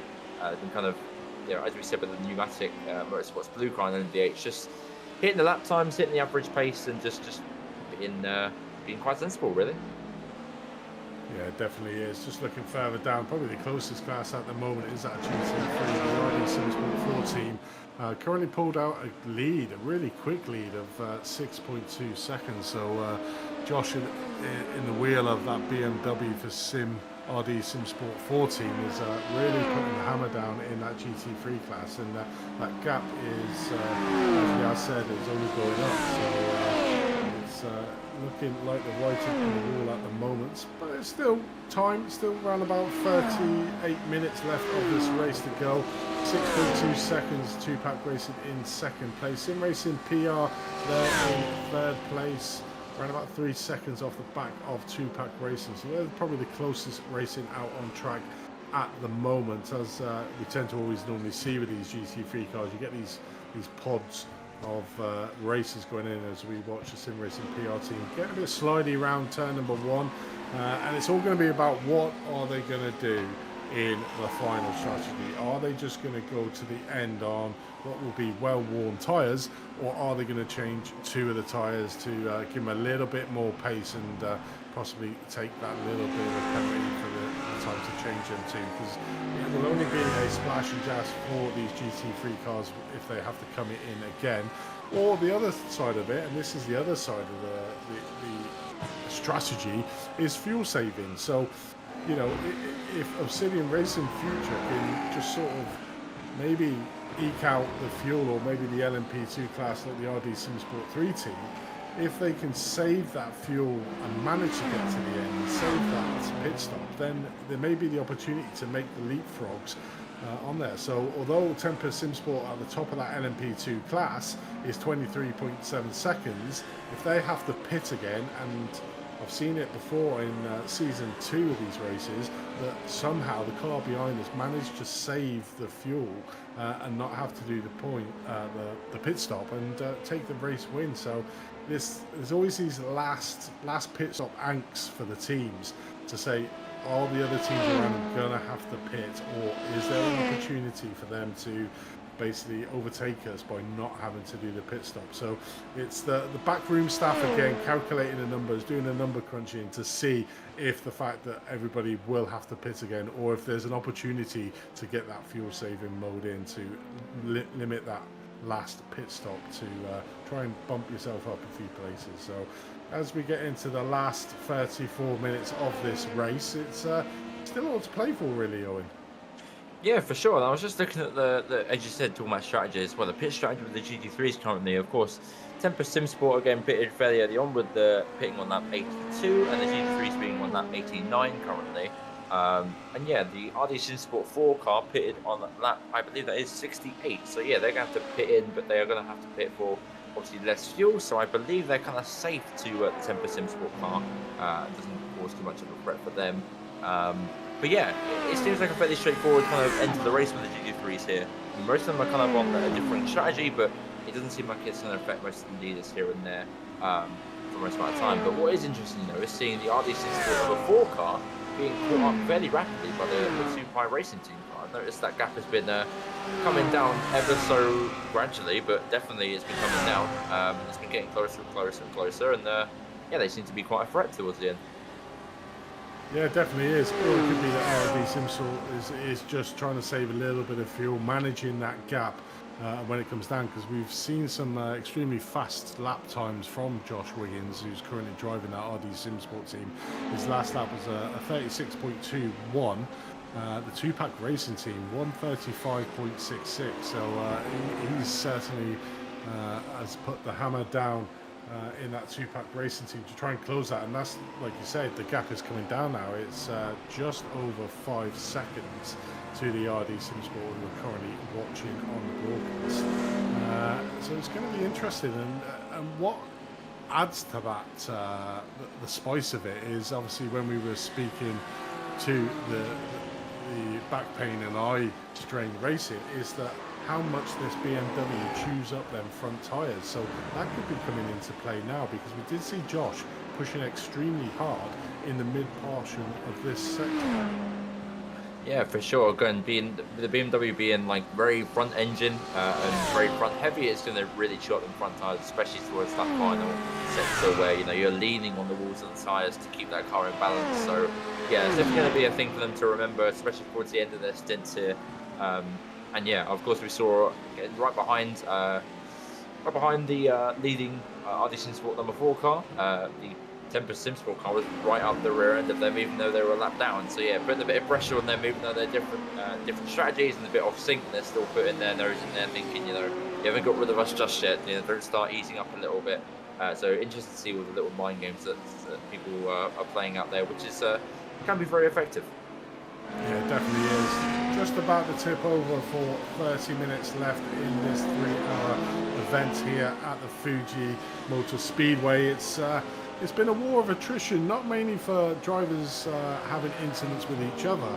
It's more about the drivers not spinning their cars. And as predicted at the beginning of the stream, the last sector is the sector where all the drivers pretty much have had all their incidents. Coming through turn 14, 15 and 16, very much seems that 3 corners that we're watching Justin just come through at the moment. This corner here really unsettles a car coming out of that corner, and then turn 16 is pretty much trying to get on that power a little bit too early, because it's all about that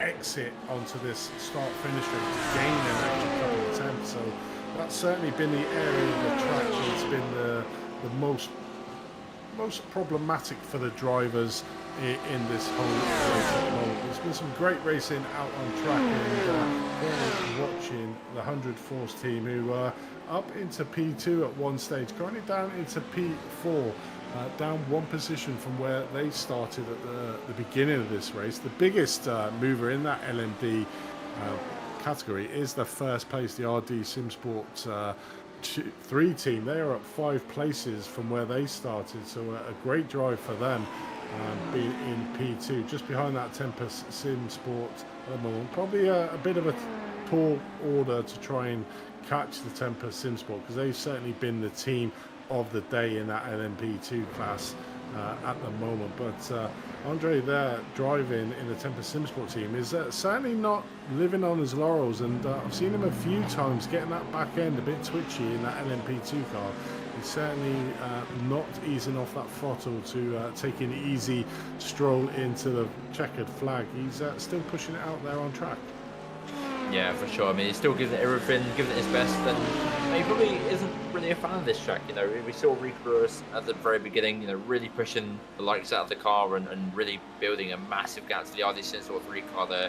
Maybe Andre's just not that, you know, either familiar or doesn't really enjoy the track as much as him, but he's definitely still doing a fine job to keep that lead as it is, and yeah, as you said, getting the rear end of that car out and yeah, just showing what it can do at the rear end and still keep the lead. But yeah, it's good to see them leading for so long. I don't think they've lost the position once, apart from pit stops, and yeah, they've obviously gone up 2 positions and stayed there throughout the rest of the race, and been good to see by them. Good display. Same with the RD SimSport car on the LMDH. They've actually extended their gap by quite a margin now, up to 22 seconds rather than 17 when they come out of the box as well. So phenomenal race by them too today. I think it's the two probably you know, brothers, or they're definitely related by some way. But yeah, they've both done an incredible job today to keep that lead how it is and not really fall under too much pressure from anything around them. And they've managed the traffic well as well, which is another key part of the whole series. And as we see a rejoin there by the Can-Am car, that got my heart racing a little bit there.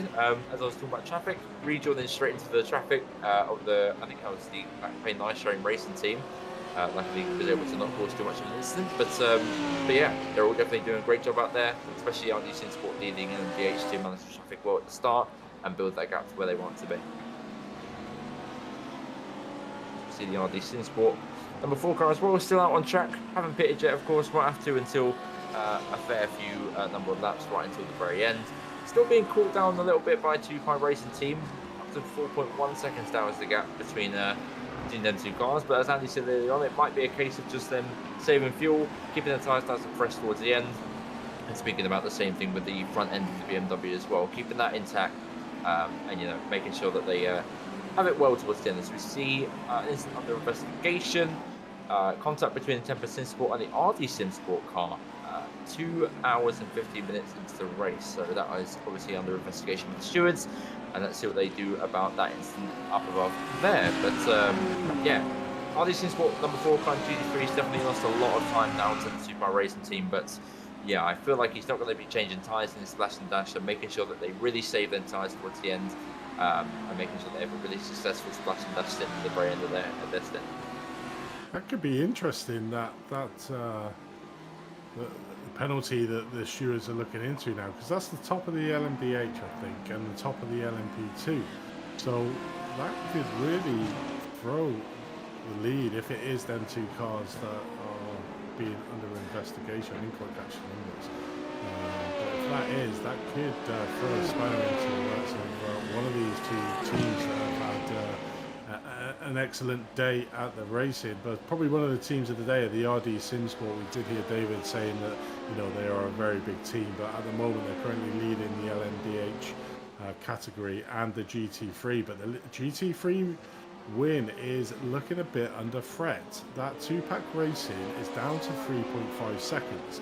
And I said they were probably trying to manage the tyres, but this is the time that you wouldn't be holding back to manage them tyres, because that 3.5, that 2-pack racing now will be able to see the RD SimSport 4 team in front of them, and that gives you an extra little bit of a spur on to make that opportunity tell. So it's going to be interesting now to see which way that timing tower goes. We're sort of seeing slightly creeping up, so maybe the RD SimSports are watching the broadcast and saying, yeah, they're actually right what they say now. We need to start putting the pedal down because we need to get that gap out in front from Two-Pack Racing. But you can sort of see in there it's going up slightly, coming down. So it's going to be an interesting last 25 minutes of this race between them two drivers, the RD Sim Sport 4 team and Two-Pack Racing.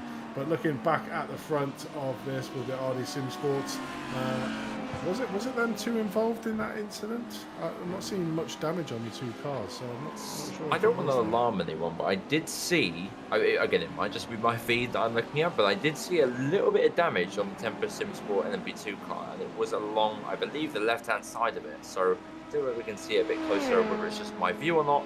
But I definitely saw a little bit of visual damage there to the side of the car. I don't know if we have a replay of any of the incident occurred. As we're about to look here, let's see if this is it. Somebody saying that maybe this is it. We see the RD Sim Sport car back there as well, and the Tempest Sim Sport car coming through the Coca-Cola corner. Let's see if this is the incident between the two of them that caused the incidents. To have a look at both cars here. Come down for the hairpin. Still not close enough yet to make too much of a move. I believe it will be from turn 10, if anything. Yep, getting very close to the RD Sim Sport car now to the rear end of the Tempest LMP2. Coming down to turn 10. Wouldn't make a move here, surely not, no. Maybe into turn 11, then start the twisty section of the last sector. Pulls out. No, doesn't seem to be that instant there between the two of them. Maybe this instant here. Okay, arguably it could be that. I mean, the rear wing of the Tempest Sim Sport car does seem to be a bit damaged by the little hit at that rear end. But it's just, yeah, you can see it on the broadcast there as well. Yeah, that might be the incident then. That might be the GT3 with the RD Sim Sport LMDH then that caused that incident under review instead. Yeah, we'll have a look at that and see what comes. Obviously, we're trying to guess what the stewards are. They're a lot better at doing that than what we are. We just obviously talk a good game, I think, when it comes to sim racing. Leave the penalisation to the pros as such. But we are now tipping into 2 hours 37 into this race, so we're into very much the last quarter of this race now, well and truly, and we should start seeing the GT3s. It's a mixed bag really. I think half the GT3 field has pitted already, and half of them are still in a pit stop. Again, so we've got marginally above average sim racing still needs to pit. We've got Valhalla team pit needs us to pit, cmsracing.com Ghosts. And then further back, Larry Ford in the Longhorn Racing, who's out of this race. So, yeah, we're getting into the final positions out on track of this by magic. There's Matthew coming in for Valhalla Motorsports for his third and final. Yeah, we also saw the Two-Pipe Racing team obviously come into the bits as well, so it'll be interesting to see where they come out in the likes of RD Sim Sport 4 as well. So yeah, as we see them out on track here, around about 51 seconds, as this is on my screen behind the RD Sim Sport number 4 car. Yeah, 51 seconds there separates them two. So yeah, let's see what happens with the RD Sim Sport number 4 car on when they pit. It should be, I believe, within the next 10 minutes. I'm going to put a number on that and hope for the best, or maybe within the next 5 minutes or so, because they did pit around the similar time beforehand. So yeah, let's see where they come out in relation to that car as well. And yeah, it seems like Josh Wiggins can get the power down, you know, and kind of go away from the Two-Pipe Racing team car towards the end of the Two-Pipe Racing team stint to see if he has the same momentum now that he has a bit of clean air in front of him. There's not too much behind him as well, so he can just get the hammer down and really build that gap towards the final slash and dash. Yeah, 18-second pit stop from the Two-Pack Racing team there in second place. So I'm pretty sure that information would have got back to the RD Sim Sport 4 team. And it's going to be interesting to see when they decide to pit, whether to go all the way to the end of the fuel and then do that little bit of splash and dash, or, you know, maybe pit in the next couple of laps just to cover off any of the move that Two-Pack Racing is. But I think the point that you made is the fact that he's got a bit of clear air in front of him. He is starting to come onto the back end of the GT3 cars, which I think he will probably catch coming around this lap 100R, coming down into the hairpin in turn number 6. So it may be that the next lap they're possibly looking at pitting, but it's going to be interesting to see as you see a couple of the cars in front of them pit as well. So he's managed to gain that one position from the organisation coming in for the pit stop. So that's one less GT3 car for the RD SimSport 4 team to make the thingy. So here we go. RD SimSport drive through for avoidable contact. So here we go. 19.6 seconds is that lead for the Obsidian Racing Future team. He is going to lose that position, first position that he's been in from pretty much the get-go. I would like to know. Yeah, I would like to know what that actually. Obviously, we saw a little bit of replay there, but I don't think that was the actual incident that would have been the cause of it. I mean, surely not. It was only a light tap at the rear end. I mean, of course, I'm all for Stewards being very aggressive, but yeah, just see if that was actually the incident that caused the crashes. We talk about crashes as well. Static Adrenaline go from bad to worse with no rear wing on that car anymore. So he's going to let that back to pit lane as safely as he can. But yeah, that's not gone very well at all for the Static Adrenaline car and David Nelson there. So interesting to see what happened to leave the car in that kind of state. I believe it would have been an exit of turn 10, spin on the grass, and then straight into the wall on the right hand side of driver's view. But yeah, that is very much crabbing towards the end of the pit lane there. Let's have a look at what happened here. So yeah, as I said, we're coming through turn 10, went a bit too wide on the left hand side into the grass and spinning right into the wall on the right hand side into the grass, spins and backs it up right into the wall, and there it is. Here's the back end gone on that car. It's lucky you don't have to pay for these damages you do in these cars, because you'll get a very expensive hobby, isn't it? You can see the back left of that tyre pretty much at 45-degree angle, so would be exceptionally good at turning right, but left, as you can see, it's not very good at all. So David just nursing that back. Hopefully they've still got their fast repair. If not, I think that might be a game. Oh, watch the organisation pro there in P9th. Sort of losing it in no man's land. 5 laps down from the lead, 7 laps down from, 2 laps down from Static. We just see the Static. Was that same corner? Same corner, turn 10 exit, and the suspension's broken. Yeah, that's the front right suspension gone as well on that car. Yeah, it seems like turn 10's taking a lot of victims today. Oh, this could be very interesting to see if we can limp him back to pit lane. It's just the worst feeling ever, isn't it? After it is. This long into an endurance race, a slight mistake. And if you haven't got that fast repair, it's like, oh, what kick in the teeth, isn't it? So we'll sort of see. You can see the Static Adrenaline in the pits. So let's have a look. 30, they are in the stall now, so it'll be interesting to see if they got a fast repair or used it earlier on. Or I'd imagine they would have used it probably earlier on, a lot of these teams, if they didn't uncheck it, because that's probably the biggest annoying factor, isn't it? Is if you forget to uncheck that fast repair and you repair some real light damage and then you have a big incident. That's always a kick in the teeth as well. Maybe they could improve that a little bit. That someone on the screen says, "Do you want to use your fast repair?" Okay, so here is RD SimSport now in the pits to serve their drive-through. So the gap is now 18 seconds. It's going to obviously come down rapidly as they're moving through the pit lane now, as we see on our timing screen to the right hand side. Obsidian Racing Future comes through and overtakes RD SimSport for the lead of the race. So that is a lead change in MDH for the first time in a very, very long while. And Obsidian Racing Future is going to be very, very happy with that site. But yeah, now they're actually falling behind the number 2 car there. RD SimSport falls behind RD SimSport 2 to fall into 3rd place there. So that drive-through penalty that they received for an incident that I'm still not too sure of what actually caused it is now put them 10 seconds off the lead. Definitely is. I mean, that is a game changer. For one momentary lapse of concentration for the RD SimSport guys has really cost them the win here today. They were out and out the best team here today, but you know, that's motorsports, isn't it? You know, and Obsidian Racing Future have been handed the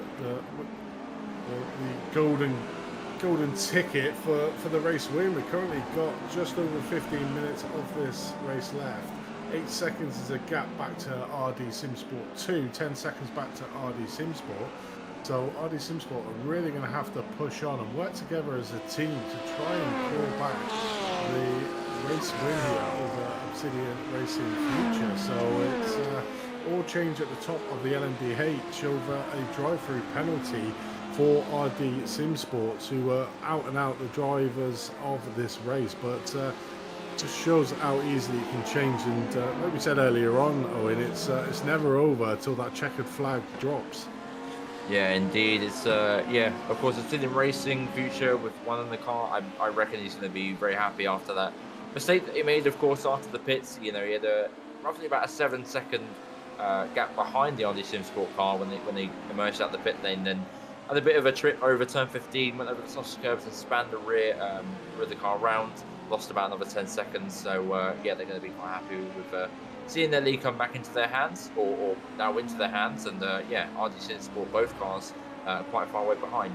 I would like to say the same thing, or it's not over until the checker flag comes out, or it's not over till it's over, but there is only roughly about 14 minutes left of the race with an 8-second gap to catch, or a 9-second gap to catch.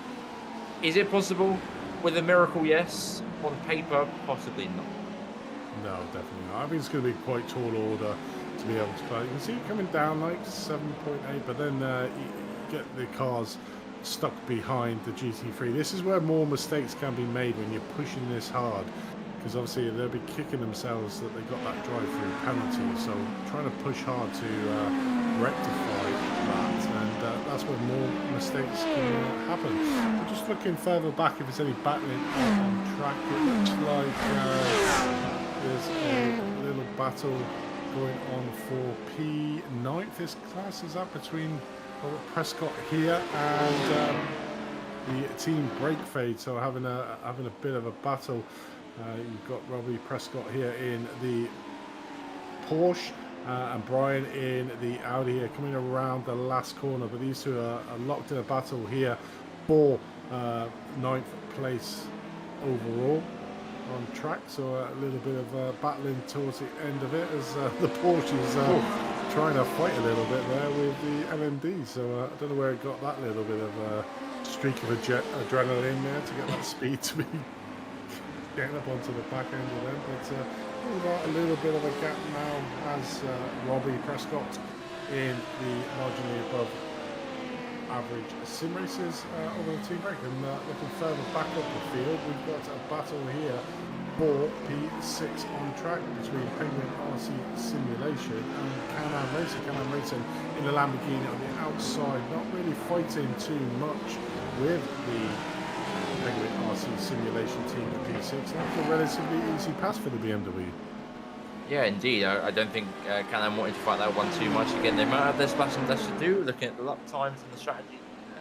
Actually, it doesn't seem that likely that they're going to do it. I think they're all done on strategy now. So yeah, they just didn't want to fight that one too much. Interesting though, I would have thought that one a little bit harder, you know, for an extra position to gain the championship. But yeah, fair enough. They let that one through and try and take that one to the very end. But what is interesting as well to see is the OMDH lead not really dented too much. Again, I saw it come down to about 7 seconds, being from 8 seconds beforehand. So it has definitely come down by some way. But yeah, I'm still holding out hope for a little bit of an MDH battle at the end. You know, being an MDH driver myself, I'd like to see it all to at the very end. But yeah, it's likely. But yeah, going back onto RD Sim Sport 4, their two-car racing team behind them now to 10 seconds. So before the pit stop was around 3 to 4 seconds. Josh Wiggins have very much got the hammer down and increased that lead by a comfortable margin towards the end. So all he's got to do is keep that car in a comfortable place and take it towards the checkered flag.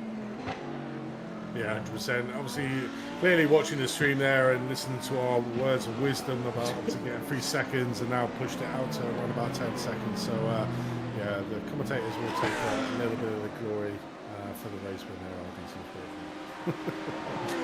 So, no, doing a great job. Literally saw the gap was closing, decided, you know, I need to start putting in some decent lap times here.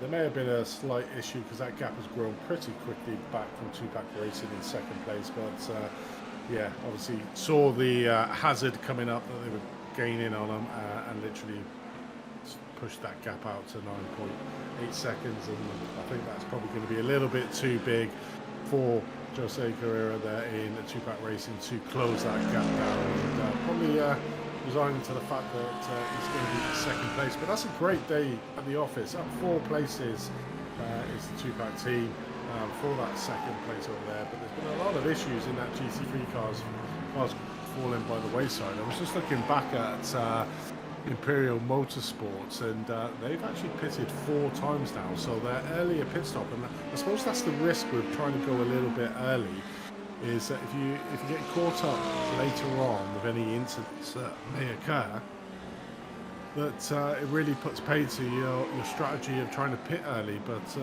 at the moment, down in P8 is the Imperial Motorsports, a lap down from the leader.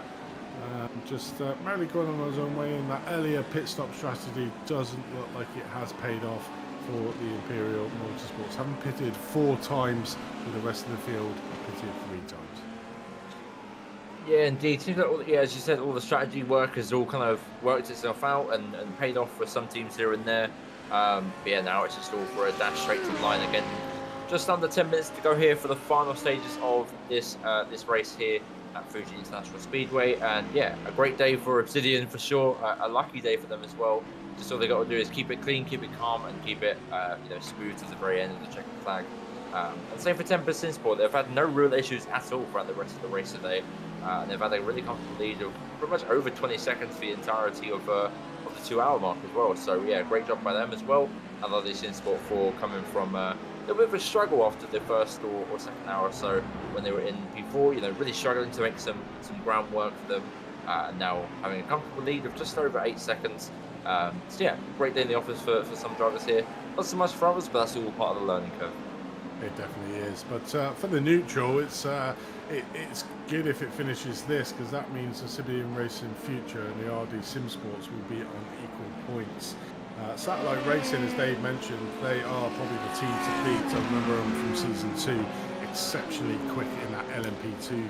That's obviously one out in Daytona, not here today. I'm not sure if there's, David, if you're there, if there's a drop round in this championship. If not, that could really put paid to Satellite's championship hopefuls for a 3rd season in a row, but they will certainly be at the top of the lists coming out into the next round in Le Mans on the May 21st, so 2 weeks time. Go to Le Mans, where these cars are very much at home with, so that's going to be interesting. But for the neutral, it's going to be a good finishing where it makes it super close at the top of the standings between the teams up there, and that's what you want to be as a neutral, I suppose, is making sure that it's nice and tight, so it takes it down to sort of like a grandstand final round fling for the championship. Yeah, for sure. And again, it's still very early stages in this championship as well. So a 3rd place, again, from what RD Sim Sport it could have been. I mean, sure that they'll probably be very angry with their position at the end of this race of what could have been. But yeah, still very early doors, as you said, equal on points going into the 3rd round for both of them. So yeah, still a lot to play for. So it's not the end of the world for them. But yeah, I don't suppose they're going to be too happy at the very end of the interviews when we possibly have a chat with most of these drivers today. But yeah, going back onto Pneumatic Motorsports Blue, they've had, again, as you said, with the neutrals, just a very calm race. Not much to really talk about with these guys here, apart from just they've been lugging in lap times and yeah, showing a decent performance up there in P4. Yeah, they are. There's always something to say for the consistent drivers in a team. Obviously, like you said, not really been in the thick of it, but a strong P4 finish for them on the cars, 11 seconds ahead of We2 Fast Racing, who have had an issue. CMS Racing.com Pro have had an issue. Penguin RC have had an issue. So the 3 cars behind them have all had issues at some point in this race, and they seem to be out on their own, just merrily going along and picking up 3 positions as they go through. So up 3 positions are the Pneumatic Motorsport Blue team, as we currently look at Jack Chrissy of We2 Fast Racing, 5th overall. I'm just having a look at the standings. Where are they in the standings? They are currently 6th in the standings, so some valuable points for them, and hopefully move them up the standings. But Pneumatic Motorsports as well did quite well out in Daytona, finishing 5th overall, so a 5th and a 4th. It's not a bad day at the office in a championship that is very competitive with some extremely fast drivers in it. Yeah, for sure. And again, I think the round that's most anticipated, at least from my side, would be Watkins Glen. I mean, that round obviously being a very, very fast flowing track, but also a track where traffic comes into a big factor into the race. So yeah, just to see how these guys manage the traffic, use it to their advantage strategy wise, and yeah, see who can be the quickest out of the guys there for that round. But yeah, still very early doors. Again, as I said before, some people won't be too happy with the result here today, but I suppose there'll be others that are a bit more excited than others on the result. As we see RD Simsport coming in for a final splash and dash here, I don't think this will affect their chances at all at a P2 much, as they come into the box there for a little bit of a splash and dash, only 4 minutes to go. Up on the jacks is interesting. Maybe made a mistake and checked the tyres. You can see the back wheels spinning. He's probably thinking, oh no, what have I done? Yeah, okay, I think they should be safe. I think they should be fine to the rest of the field there. Yeah, there doesn't seem to be many. Yeah, I mean, P3s come around to 15 now, so they're more than fine. Probably go for the fastest lap. I would do the same. I don't know if it's points for fast lap. It's like Formula 1 there. I don't know. Just for the pride. Just for the pride, I got the fastest lap. Yeah. The lowest fuel, but yeah, RD Simsports 3 there, comfortably going into the pits, coming back out into second place. Had no chance really of catching the Tempest Simsport team, who've been the class of the day in the LMP2 field. So just deciding on the air of caution, change a couple of tyres, get a splash and dash with plenty of fuel, and cementing that second place on the grid. So a great day racing there for RD Simsport 3. Just having a look, see if we've got any battling. It's pretty much all sort of neutralised down the field. No real close battling out on track. Joining back up. Oh, hello. That was close. Oh my god, the leaders almost. Well, I think they definitely did need to change some underwear after that one, but yeah, that was very, very close towards the end there. Oh my god. Yeah, you certainly don't want to be taking yourself out, and that's the leader of the LMP2 class, I believe, as well. Tempest Simsport there, getting sort of a heart attack moment coming into the last 3 minutes of this race. So around about 2-3 laps maximum that these drivers will have to contend with to get to that checkered flag, and nothing worse than getting taken out with that little amount of time to go in the race. So could have been a heart-stopping moment, but luckily no damage was done in the end, apart from, like you said, maybe some different colour on a couple of the teams. But yeah, it's winner in Tempest Simsport. 2 minutes left, 2.5 minutes left. So yeah, 2 laps left of this track to go for these races before the end of this 3-hour marathon, and it's probably been a war of attrition as well. You know, on the longer courses there's less turns and you're on the straights more, so you can take a little bit of a breather. Around this track it's probably relentless that you know you can't have a little bit of a break. I suppose the only break you can have is down the start-finish line, but if you're battling it with another competitor, it's not a lot of rest time during this 3-hour race. So the drivers are probably quite exhausted, and a few of them may be joining back pain and eye strain racing with issues at the end of this race. Yeah, like everyone should change their team name to that. I think it's very relatable to the race today. But yeah, it's been a very good day for most of these guys as well. I mean, yeah, as we saw, just getting intel from David as well. What happened to the RDC Sport car to get that drive-through penalty? Apparently there was an issue with a prototype got into the back of the GT3 car, which we saw, and then obviously that GT3 car submitted request. Live stewards determined it was avoidable contact. So yeah, there was the moment of contact that we saw with the RDC Sport car as the white checkered flag, the white flag is being waved by the flagman there to signify the final lap of the race for these guys out on track there. And yeah, it doesn't seem to be too much of an issue or threat to most of these guys' position on the track. This is going to be quite a comfortable way to the end for most of these guys towards the very end. Yeah, Apart from Can-Am Racing, I think, actually, who is battling for position, if I'm not mistaken. They are indeed, with Imperial Motorsports here. So there's Imperial Motorsports just up in front, the one that did the different strategy. Didn't quite work out for him, but still good. Still top 7 position at the moment. Can-Am Racing trying to chase it down, but sort of been impeded by a few of the other drivers around them. Is that the back mark? Was that 13? I believe it was. Yes.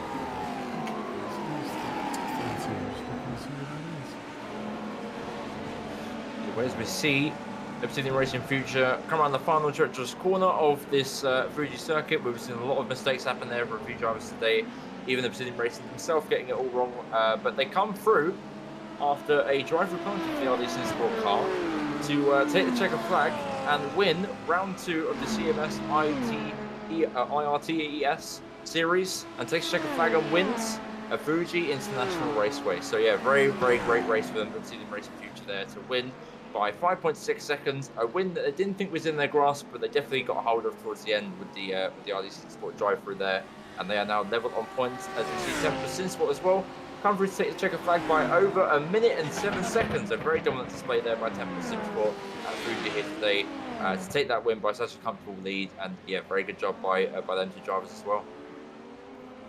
Yeah, it definitely is. And looking further back, the RD Sim Sport 4, 8.4 seconds. So pretty much the results, apart from that incident for the LMDH class with this RD Sim Sport having to go through the pit lane, it was relatively a muted last 15 minutes of the race. Everyone just trying to make sure they secure the points that they currently have. But it's certainly interesting at the top of the LMDH, and yeah, it's never over till it's over as we watch RD Sim Sport 4 just flicking out before they come over the pole. There we go, they're back on track now, can take the flag. What did I say? Imagine that, just come out to the checker flag and then boom, your internet goes. Typical sim racing things. Oh, I think I've seen that before, that it's happened not on endurance races, on a couple of sprint races coming up to the line, but yeah, not an ideal position to be in, but luckily came back on and took the race win, 8.8 seconds ahead of the Two-Pack Racing team in second place. So great day's racing in what has been a very tricky track. Yeah, for sure. And again, RDC Sport, I think the GT3s have shown the closest race that we've seen here today so far, especially towards the end. Yeah, RDC Sport coming back from 4th with that little bit of a weird pit stop moment, and you know, a little bit of a tangle with a few of the cars down to turn 1. But they definitely showed their true force and came back strong towards the final stint there and came through to win. Similar with Obsidian Racing Future as well. They still showed some serious pace, and again, I've mentioned it before, but the I suppose the senior team of Obsidian Racing having a very, very strong LMDH program, and again, the Obsidian Racing Future, didn't know the name Future there as well, showing the future of Obsidian Racing of what could be. So yeah, great race by all today. Was a joy to watch. Yeah, it was good fun to commentate over. Definitely was. We'll just wait for the last remaining cars to finish, and we'll take you through your classified results here at Fuji Raceway. So, as if by magic. So, in the LMDH class, Obsidian Racing Future are your winners, 5.6 seconds ahead of RD Sim Sport 2. RD Sim Sport, after that drive-through, get 3rd place, 8.7 seconds behind. Pneumatic Motorsport Blue, a great day at the office for them, finishing in 4th. 5th place was Too Fast Racing with Penguin RC Simulation LMDH in 6th place. CMS Racing.com Pro in 7th with SimHQ Motorsport Orange in 8th. The Organisation Pro in 9th, and rounding out your top 10, which are days to probably forget, 20 laps down, is Static Adrenaline, but at least they still finished. Heading over to the LMP2 class, Tempest Sim Sport with a commanding win in the end, 1 minute 7 seconds ahead of RD Sim Sport 3 in 2nd place. In 3rd place, SimHQ Motorsport Red, 1 lap down, 100 force in 4th place. Longhorn Racing 2 in 5th, Blue Shell Racing in 6th with Sim Republic SR3 in 7th. The Organisation Pro Am and the Organisation Amateur Team 8th and 9th, with probably a day to forget for them at the office. That rounds out your LMP2 class. Over to the GT3s and the winners, but RD Sim Sport 4 obviously ran out a lead in the first stint, lost it sort of in the second stint, but got it back in the first stint. 8.8 seconds over Two-Pack Racing team there in second. The rest of the field a lap or more down. In 3rd place was Sim Racing PR. In 4th place, Tempest Sim Sport. 5th place, and they'll probably be over the moon with that, is Back Pain and Eye Strain Racing team. In 6th place, Penguin RC Simulation. 7th, Imperial Motorsports, obviously the early pit stop strategy didn't pay off for them here today, but don't give up, guys. It'll all come right in the end. In 8th place, Can-Am Racing. In 9th place, marginally above average Sim Racers. 10th was Team Break Fade. 11th was Valhalla Motorsports. 12th was Flying Line SGs. With 13th was CMS Racing.com Ghosts. In 14th place, Sim Republic. With 15th, Wild Juice Racecraft. The organisation in 16th with Two Brothers Motorsports in 17th. And a one and only retirement, Long Haul Racing down in 18th. So great day at the office for the winners. You know, a marginal one there for Obsidian Racing Future. But it's all about being there at the end of the day. Yeah, indeed. And again, one team that I'd like to speak to straight away, if that's okay, is iRTES to get their reaction on obviously the race today and what happened to them. So if you don't mind, I'll bring them on into the commentary booth and have a quick chat with them as we have both Oscar and Archie, both from iRTES here. Yeah, guys, great race today. Exceedingly good pace from both of you as well, with a fantastic qualifying at the very start as well. What's your reaction to the race today? And yeah, talk us through what your thoughts were. Yeah, thank you, Owen. Really gutted, to be honest, because we were leading for so long, and we get that penalty with the Audi, I think it was. I do want to just be honest and say I'm not very happy with how we got a drive-through for very minimal contact. So I don't really know why, but yeah, we did lose the win because of that, but we did still get the podium, so it's good points overall. So still happy about that. Yeah, indeed. As you said, it's still good points. Again, you go into this next round of the series level on points with Obsidian Racing as well. So yeah, it's still a very long round of the championship to go. But yeah, talk us through the strategy if you can as well. Like, what was your main aim of the strategy? Of course, with the multiple pit stops you had there. I think it was 3 pit stops to make there as well. So yeah, talk us through your strategy gain of what the race played out to be. Our strategy basically involved Archie going long because he was better on the fuel saving, and then me just sort of sprinting to the end as I wasn't so good in that area. So yeah, Archie managed to stretch out multiple laps ahead of most others, I think, and then it meant I didn't have to worry at all about fuel saving for my 2 stints, which would have put us in a fine position to go ahead and take the win. I think we were 22 seconds ahead before things started to go haywire, but that's how it goes, and we managed to still come home in 3rd with the sister car in 2nd, and there's another podium for RD in LMP2 and in GT with the win, so it was a good result overall for the team. But I can't say that we're happy with the outcome of that penalty. It was quite disappointing, but as you said, it's on to the next one, and hopefully we don't get penalised like that again. Yeah, for sure. You guys showed very pretty much a dominant performance all race today. So yeah, congratulations for that. And again, not the result you wanted, but a good one nonetheless. And yeah, hopefully we can see the same momentum for you guys into the next round. Yeah, fingers crossed. Thank you, guys. Thank you. So there was RD Simsport there getting the 3rd place overall in that LMDH category. But let's bring in the winners overall. So we got Joanne join us in from Obsidian Racing Future. Joanne, take us through that race. Obviously, we were watching intently because at the end of the first stint, you were around about 6 seconds behind the RD Simsport. You had a bit of an issue coming around, I believe it was turn 15, where you spun the car, which gave them like a 12-second. And they went further out than that. And then right at the end, was you aware that they got a drive-through penalty, which enabled you to take that 1st place? Just take us through the ups and downs of that race from your team's perspective. Hello, guys. Thank you for having me here. Yeah, that stint, like I was so nervous because it's the first time in a while that I'm racing like in a league. So I was nervous. The first corner, I called tires. I spun out, and then I think that we maybe had a bit more pace, maybe, but they were managing the traffic a lot better. RD Simsport, and then at the end of the stint, I was having a bit of trouble. But I remember that we were in the straight the start, and I saw RD Simsport what was black flag like in the chat, and I was like, what? Sorry, I didn't know what happened. So yeah, it was quite a surprise. And well, it's good to be finally back here and winning, because we had quite a bad streak.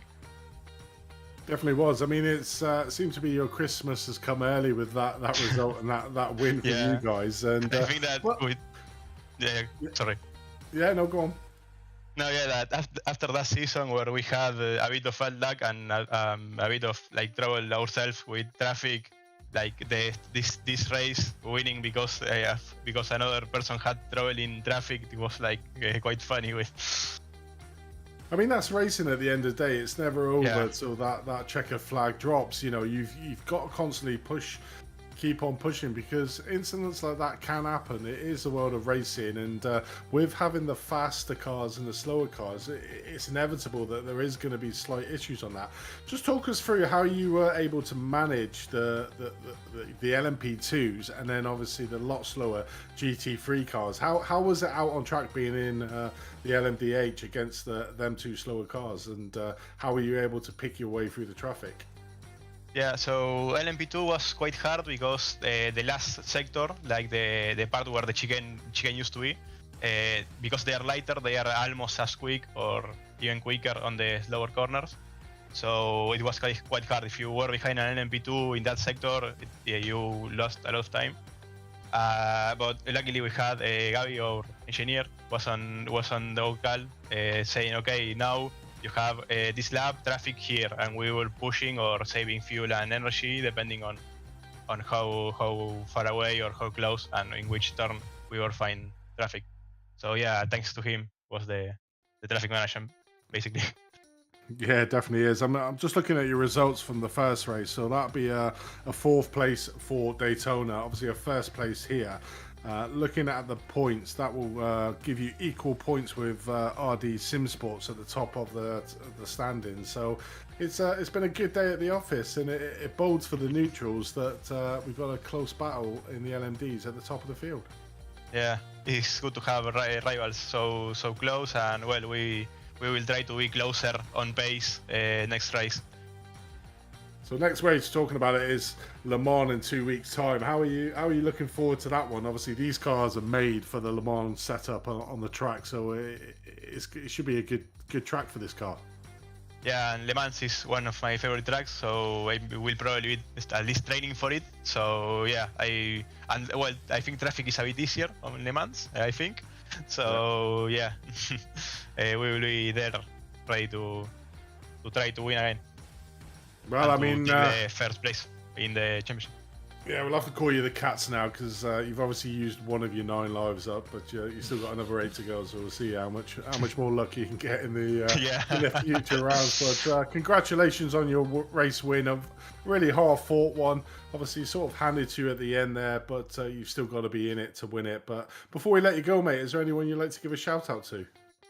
To all the team, to again Gabi, who was an engineer, Rafa, my teammate, Antonio, who is the one who raced Daytona, who is on vacation, and Jan, the new member, who is going to debut soon, hopefully.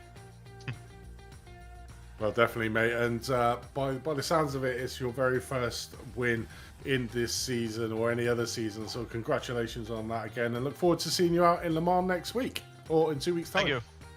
Cheers. See ya. Bye. There was Obsidian Racing Team. Got a bit of fortune at the end there to get the race win, but you certainly got to be in it to win it. So who have you got standing by there, Owen? I am trying to look at the team names as well. So I believe we have, let me just check my list here. We have RD SimSport 3 in the GG3 as well, and Jose, as he joins us in the commentary booth. Jose, good race today from you guys as well. A solid P2 at the end there for your car in GT3. Talk us through your race and how it went.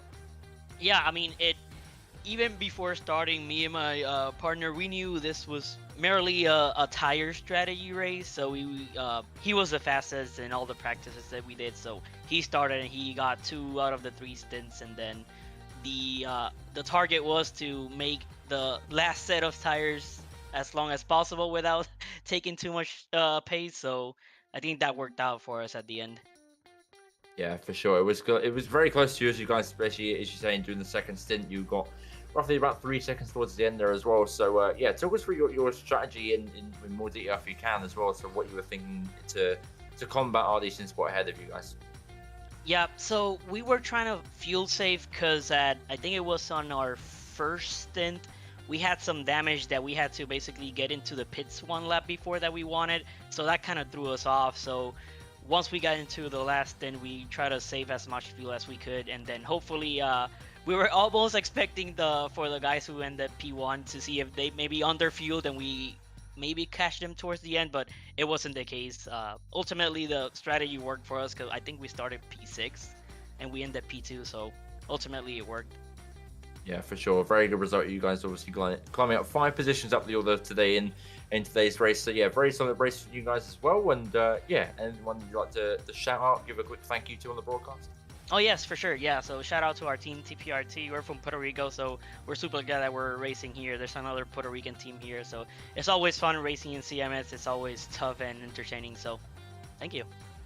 Yeah, thank you very much as well. And yeah, good race again for you guys, and we'll see you again in 2 weeks. All right, see ya. There was 2-pack racing there. Second place in the GT3. Let's get the winners of that hotly contested GT3 race in. We've got Josh Wiggins in here from RD Sim Sport 4. Josh, welcome to the booth, mate. That was probably made harder than it should have been. Obviously, your first stint, you were out in front. You had time in hand. What happened in that first pit stop to put you sort of into 3rd or 4th position? And then you had to really fight back. But I mean, it was a great fight back on yourself. But how hard were you pushing at the end of that race? Yeah, thank you very much. I mean, towards the end, not too hard. But I think the Tempest SimSport car were ahead of us coming into the last stint, and unfortunately had an incident of some description. And then from there, we were aware of Courier behind us, and we were kind of keeping an eye on when they were pitting, so knew that they'd have to pit before us, so they'd have a longer pit stop, older tyres when it came to the end. Because from all of our testing, we knew it was going to be we expected it to be quite a tyre limited race. In terms of what put us behind, I think there was an incident with a back marker, unfortunately, off the track. Looked a bit worse for wear, and we just lost out there. That's all it was. It's fine margins, really, these racing. You mentioned there about the practice you guys put in for these races. So you basically, it's a 3-hour race that everybody gets to view live on YouTube. But just give a flavour to the viewers of how many hours of practices you put into these rounds.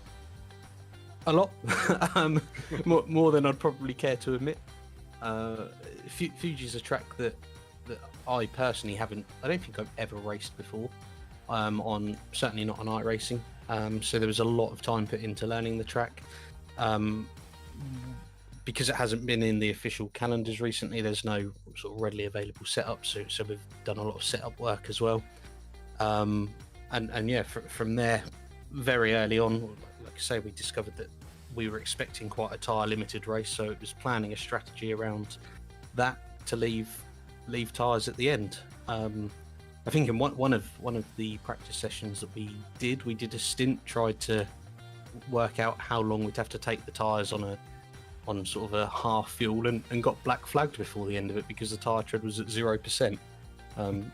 So yeah, very concerning working around that. I mean, that's an interesting thing you make there, is obviously the new tyre model that iRacing have put in. Do you find it adds a lot more realism to the racing rather than doing an endurance and just keeping the same set of tyres on for like 4 hours worth of racing? Do you find it's a lot more immersive, having to worry about your tyres a lot more than what you used to? And then on the flip side is that iRacing have put in that you can change tyres and put fuel in at the same time. So gives a little bit, takes with one hand but gives with another in that respect. How do you find the new tyre model has sort of affected your race and the way that your team approaches the race? Oh, it's I certainly think from a realism point of view it seems more real. I've obviously never had the privilege of driving one of these cars in real life to know what they're like, and I'll probably be too afraid to push them anywhere near their capabilities. In terms of bringing in tyres that only last one stint. I think it's taken a element of strategy away. On tyre models a few years ago, you could double stint, but you'd probably be a bit tight towards the end. So there was a real risk versus reward there, and an option to weigh up. Obviously, that's now gone, and as you say, you can refuel at the same time as a tyre change, which ultimately I think just gives more closer racing, more time on track, less time sat stationary in the pit box. Yeah, it definitely is. But having a large team around you with lots of wealth of experience probably really pays off when you were like saying, you know, getting the setup of the car good. And it certainly seems to be paying off for yourselves. That's 2 from 2 at the moment. So you've certainly got that bullseye on the back of your car that the rest of that GT3 field will be chasing down in 2 weeks' time in Le Mans. How are you looking forward to that round? Yeah. I mean, it's Le Mans. What more can you say? It's a great track for racing. One that I've always enjoyed racing and had terrible luck at. So yeah, you know, that mark on our back might be quite achievable from the other teams going into the next round. But we're going to do the same as we do. We'll prep, we'll work together as a team, and we'll come out swinging. Well, whatever you're doing, it seems to be working in a great formula at the moment. That's 2 from 2 from yourself. Congratulations on your win here at Fuji. Considering you've never driven this course, probably, or this track until the vast amount of training you do. Before we let you go, mate, is there anybody you'd like to give a shout out to? Just to my teammates, Steve, who I raced with today. He did an excellent job with the first 2 stints. Rob, the owner of RD, for sort of organising and getting teams together and building that environment where we can all share and develop. So yeah, I suppose they're my shout outs. Brilliant. Well, congratulations on your second win in this season 3, and look forward to seeing you in 2 weeks' time in Le Mans. Congratulations. Thank you very much. Take care. So there's RD SimSport 14, the dominant GT3 team here today at Fuji. Who have you got stood by with yourself, Owen? I wanted to bring in Jared Bridwell here, finishing P2 for LMP2 here for the RD SimSport number 3 car. So yeah, Jared, good stuff today. P2 obviously a podium place, very good stuff as well. Talk us through your race today and like strategy calls and what was the main thing in your head that you wanted to succeed at this race. Early on, we kind of made the call just to drive flat out, not fuel save, and I luckily, you know, we didn't have much pressure from behind, and I think if we did, we could have probably lost a position with that last pit stop. But really, it was just to, you know, minimize mistakes and just, you know, optimize our position. Yeah, I mean, it makes sense for a course for an endurance race. I saw at the end there as well, you boxed it with around about, like, let's say 10 or 5 minutes to go, and it seemed like you changed tyres as well. Was that just was that splash and dash towards the end, or was that actually a thing to go for a little bit of a faster slap towards the end, or what was that towards the end there? Oh no, it was just a little splash and dash. I saw it jack the car, but I opted out of tires because, you know, it was going to 5 minutes. But yeah, I think if we did a little bit of fuel saving, we could have not done that last pit stop. Yeah, I mean, yeah, it makes perfect sense. Yeah. Did you? Yeah, go on. Yeah, I was just gonna say happy with P2. Congrats to P1. I mean, they were flying. They were in a league of their own. So. Yeah, for sure. It did look very, very tough out there with the 10% sport car in front as well. And you guys held them well, especially throughout the start as well. And how was managing traffic throughout this track as well? Honestly, it wasn't too bad. I thought it would be a little bit more difficult. Obviously, the last sector's a little weird. But I feel that it's high speed enough to where you can kind of pass around the outside. I think it's turn 6 or 7. That long right-hander. Yeah. That was pretty easy. That was a good spot to overtake. Yeah, the last sector is difficult, but not too bad. Not too bad. That's good stuff. And obviously, in 2 weeks' time, we head over to Le Mans for the 3rd round as well. So, how are you and the team feeling for that one? Oh, I'm so excited for it. I'm looking forward. It'll be a fun one. Nice. That's all we like to hear. Thank you very much indeed, Jared, as well. If there's anyone who'd like to give a shout out to on the broadcast, feel free to do that now. I don't have any. Fair enough, that's okay as well. But I'll leave you with that then, man. So yeah, congratulations again on P2 with a good bag of points there of coming into the rest of the season. And yeah, best of luck for Le Mans in 2 weeks' time. Awesome. Thank you. Thank you. So it was Jared there of RD Sim Sport 3 team in second place in the RDL. And we've got one more interview now. It is Miguel of Sim Racer PR. Miguel, welcome to the booth, mate. P3 in that very competitive GT3 field. How was that race for you, mate? Yeah, I would say it was a good race, even with the ups and downs. You know, dealing a lot with the situations with the GTP class that cost us a couple spots. Also, like a mid-butt on schedule, and that kind of put us behind. I think we had a good pace. The car was on pace to be fighting over there for the win. If it wasn't by those multiple issues that we had during the race, but overall, you know, it was a good race and good recovery after Daytona. Yeah, it definitely is, and obviously getting another podium position, it's a great start to a championship to get yourself off on the right foot. Just talk us through, you know, the Lamborghini is not really a car that's used that much anymore. What was your thought process by choosing a Lamborghini for this season? So I used to race in the previous CMS league for the GT3 Sprint Series, the Lamborghini. So at that point, it was kind of the top car, so we were driving that one. So we made the choice to go with the Lamborghini. But then as the last update they have been done in iRacing, you know, it has kind of put a little back compared to like the BMW or even the Mercedes. It's quite fast. I'm surprised not many people are using it here. So like a track like this one, you know, trying to catch the BMWs in those big straights, you know, it's kind of like a hard. So kind of thinking the fast sweeping curve to, you know, try to make as much as we can in that area of the pace and take advantage of the downforce in the Lamborghini compared to other cars. Yeah, it definitely is. I mean, it's an interesting car. It's like your all-rounder. It's not excellent at any one particular thing. It's very much an all-rounded car, pretty much the same as like the Porsches. I would very much class the Lamborghini in that category, but it seems to be again another super competitive GT3 field. Obviously you've got to contend with trying to get the positions in your own class, but what's it like being on track with the LMP and now the even faster BMW LMDH? Well, it's, in a track like this one, Daytona was, I think, a little more easy dealing with the fastest car, the GTP class, basically driving around to us.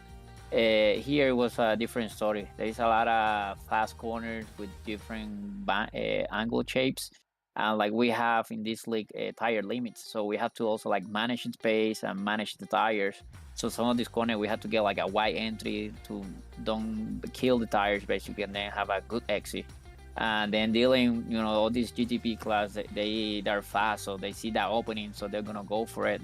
Sometimes they go late because of the different line adjustments. So I know a lot of guys struggle a lot with that today around the fastest class, but you know, it's something that we had to also get used to and trying to deal with it around. So very interesting. Yeah, it definitely is. And it's interesting to say about obviously the straight line speed of the Lamborghini is not as strong as say the Mercedes or the BMW. I suppose that's probably not something you want to be saying, considering you've probably got the biggest track next round out with the longest straights of Le Mans.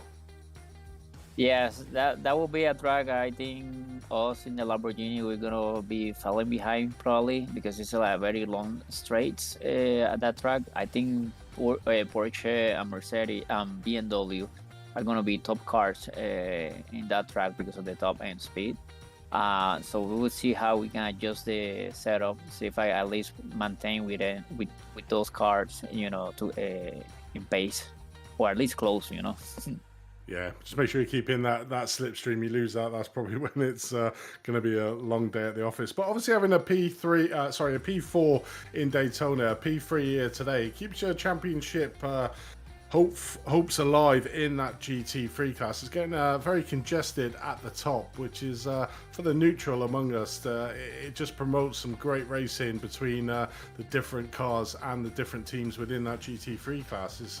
What's it like being under that sort of pressure at the top of the grid in a car that probably not a lot of people choose? Yeah, I would say like if you look today's times during the qualifying, like a lot of the top four guys were like with less than a second together. in terms of qualifying times and race pace. Everybody was right there, similar pace, everyone.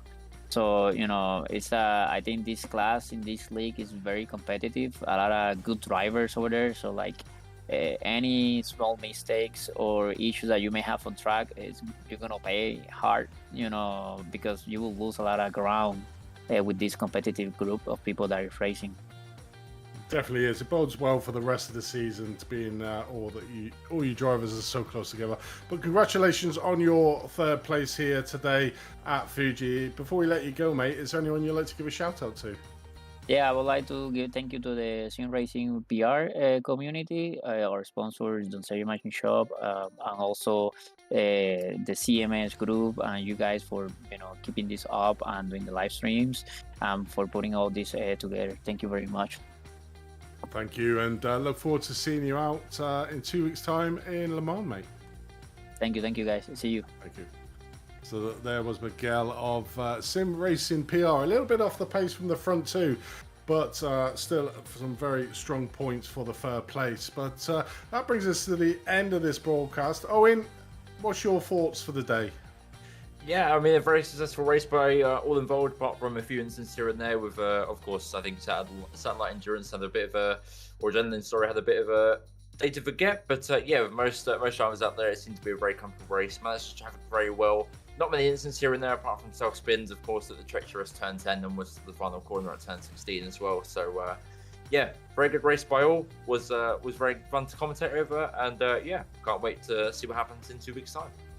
Yeah, definitely is. That's the 21st of May, 3 hours around Le Mans for even more action. So if you've not put a thumbs up for the broadcast, then please do. If you've not subscribed, please click the subscribe button and click the bell for notifications. We go live many times during the week for pretty much every single car you could probably think of. But that is it here for round at Fuji, round number 2. A big thank you again to the main sponsors, Penguin RC and simracing247.com. So head over to them to see the wonderful gifts and extra stuff that you can get for your sim racing from the main sponsors of this. But that is it for tonight. Please join us in 2 weeks' time for Le Mans, which should be a very entertaining day. But from myself, Andy Thompson, from Owen Carroll beside me, and from Samuli Kulo, we will see you in 2 weeks' time. Good night.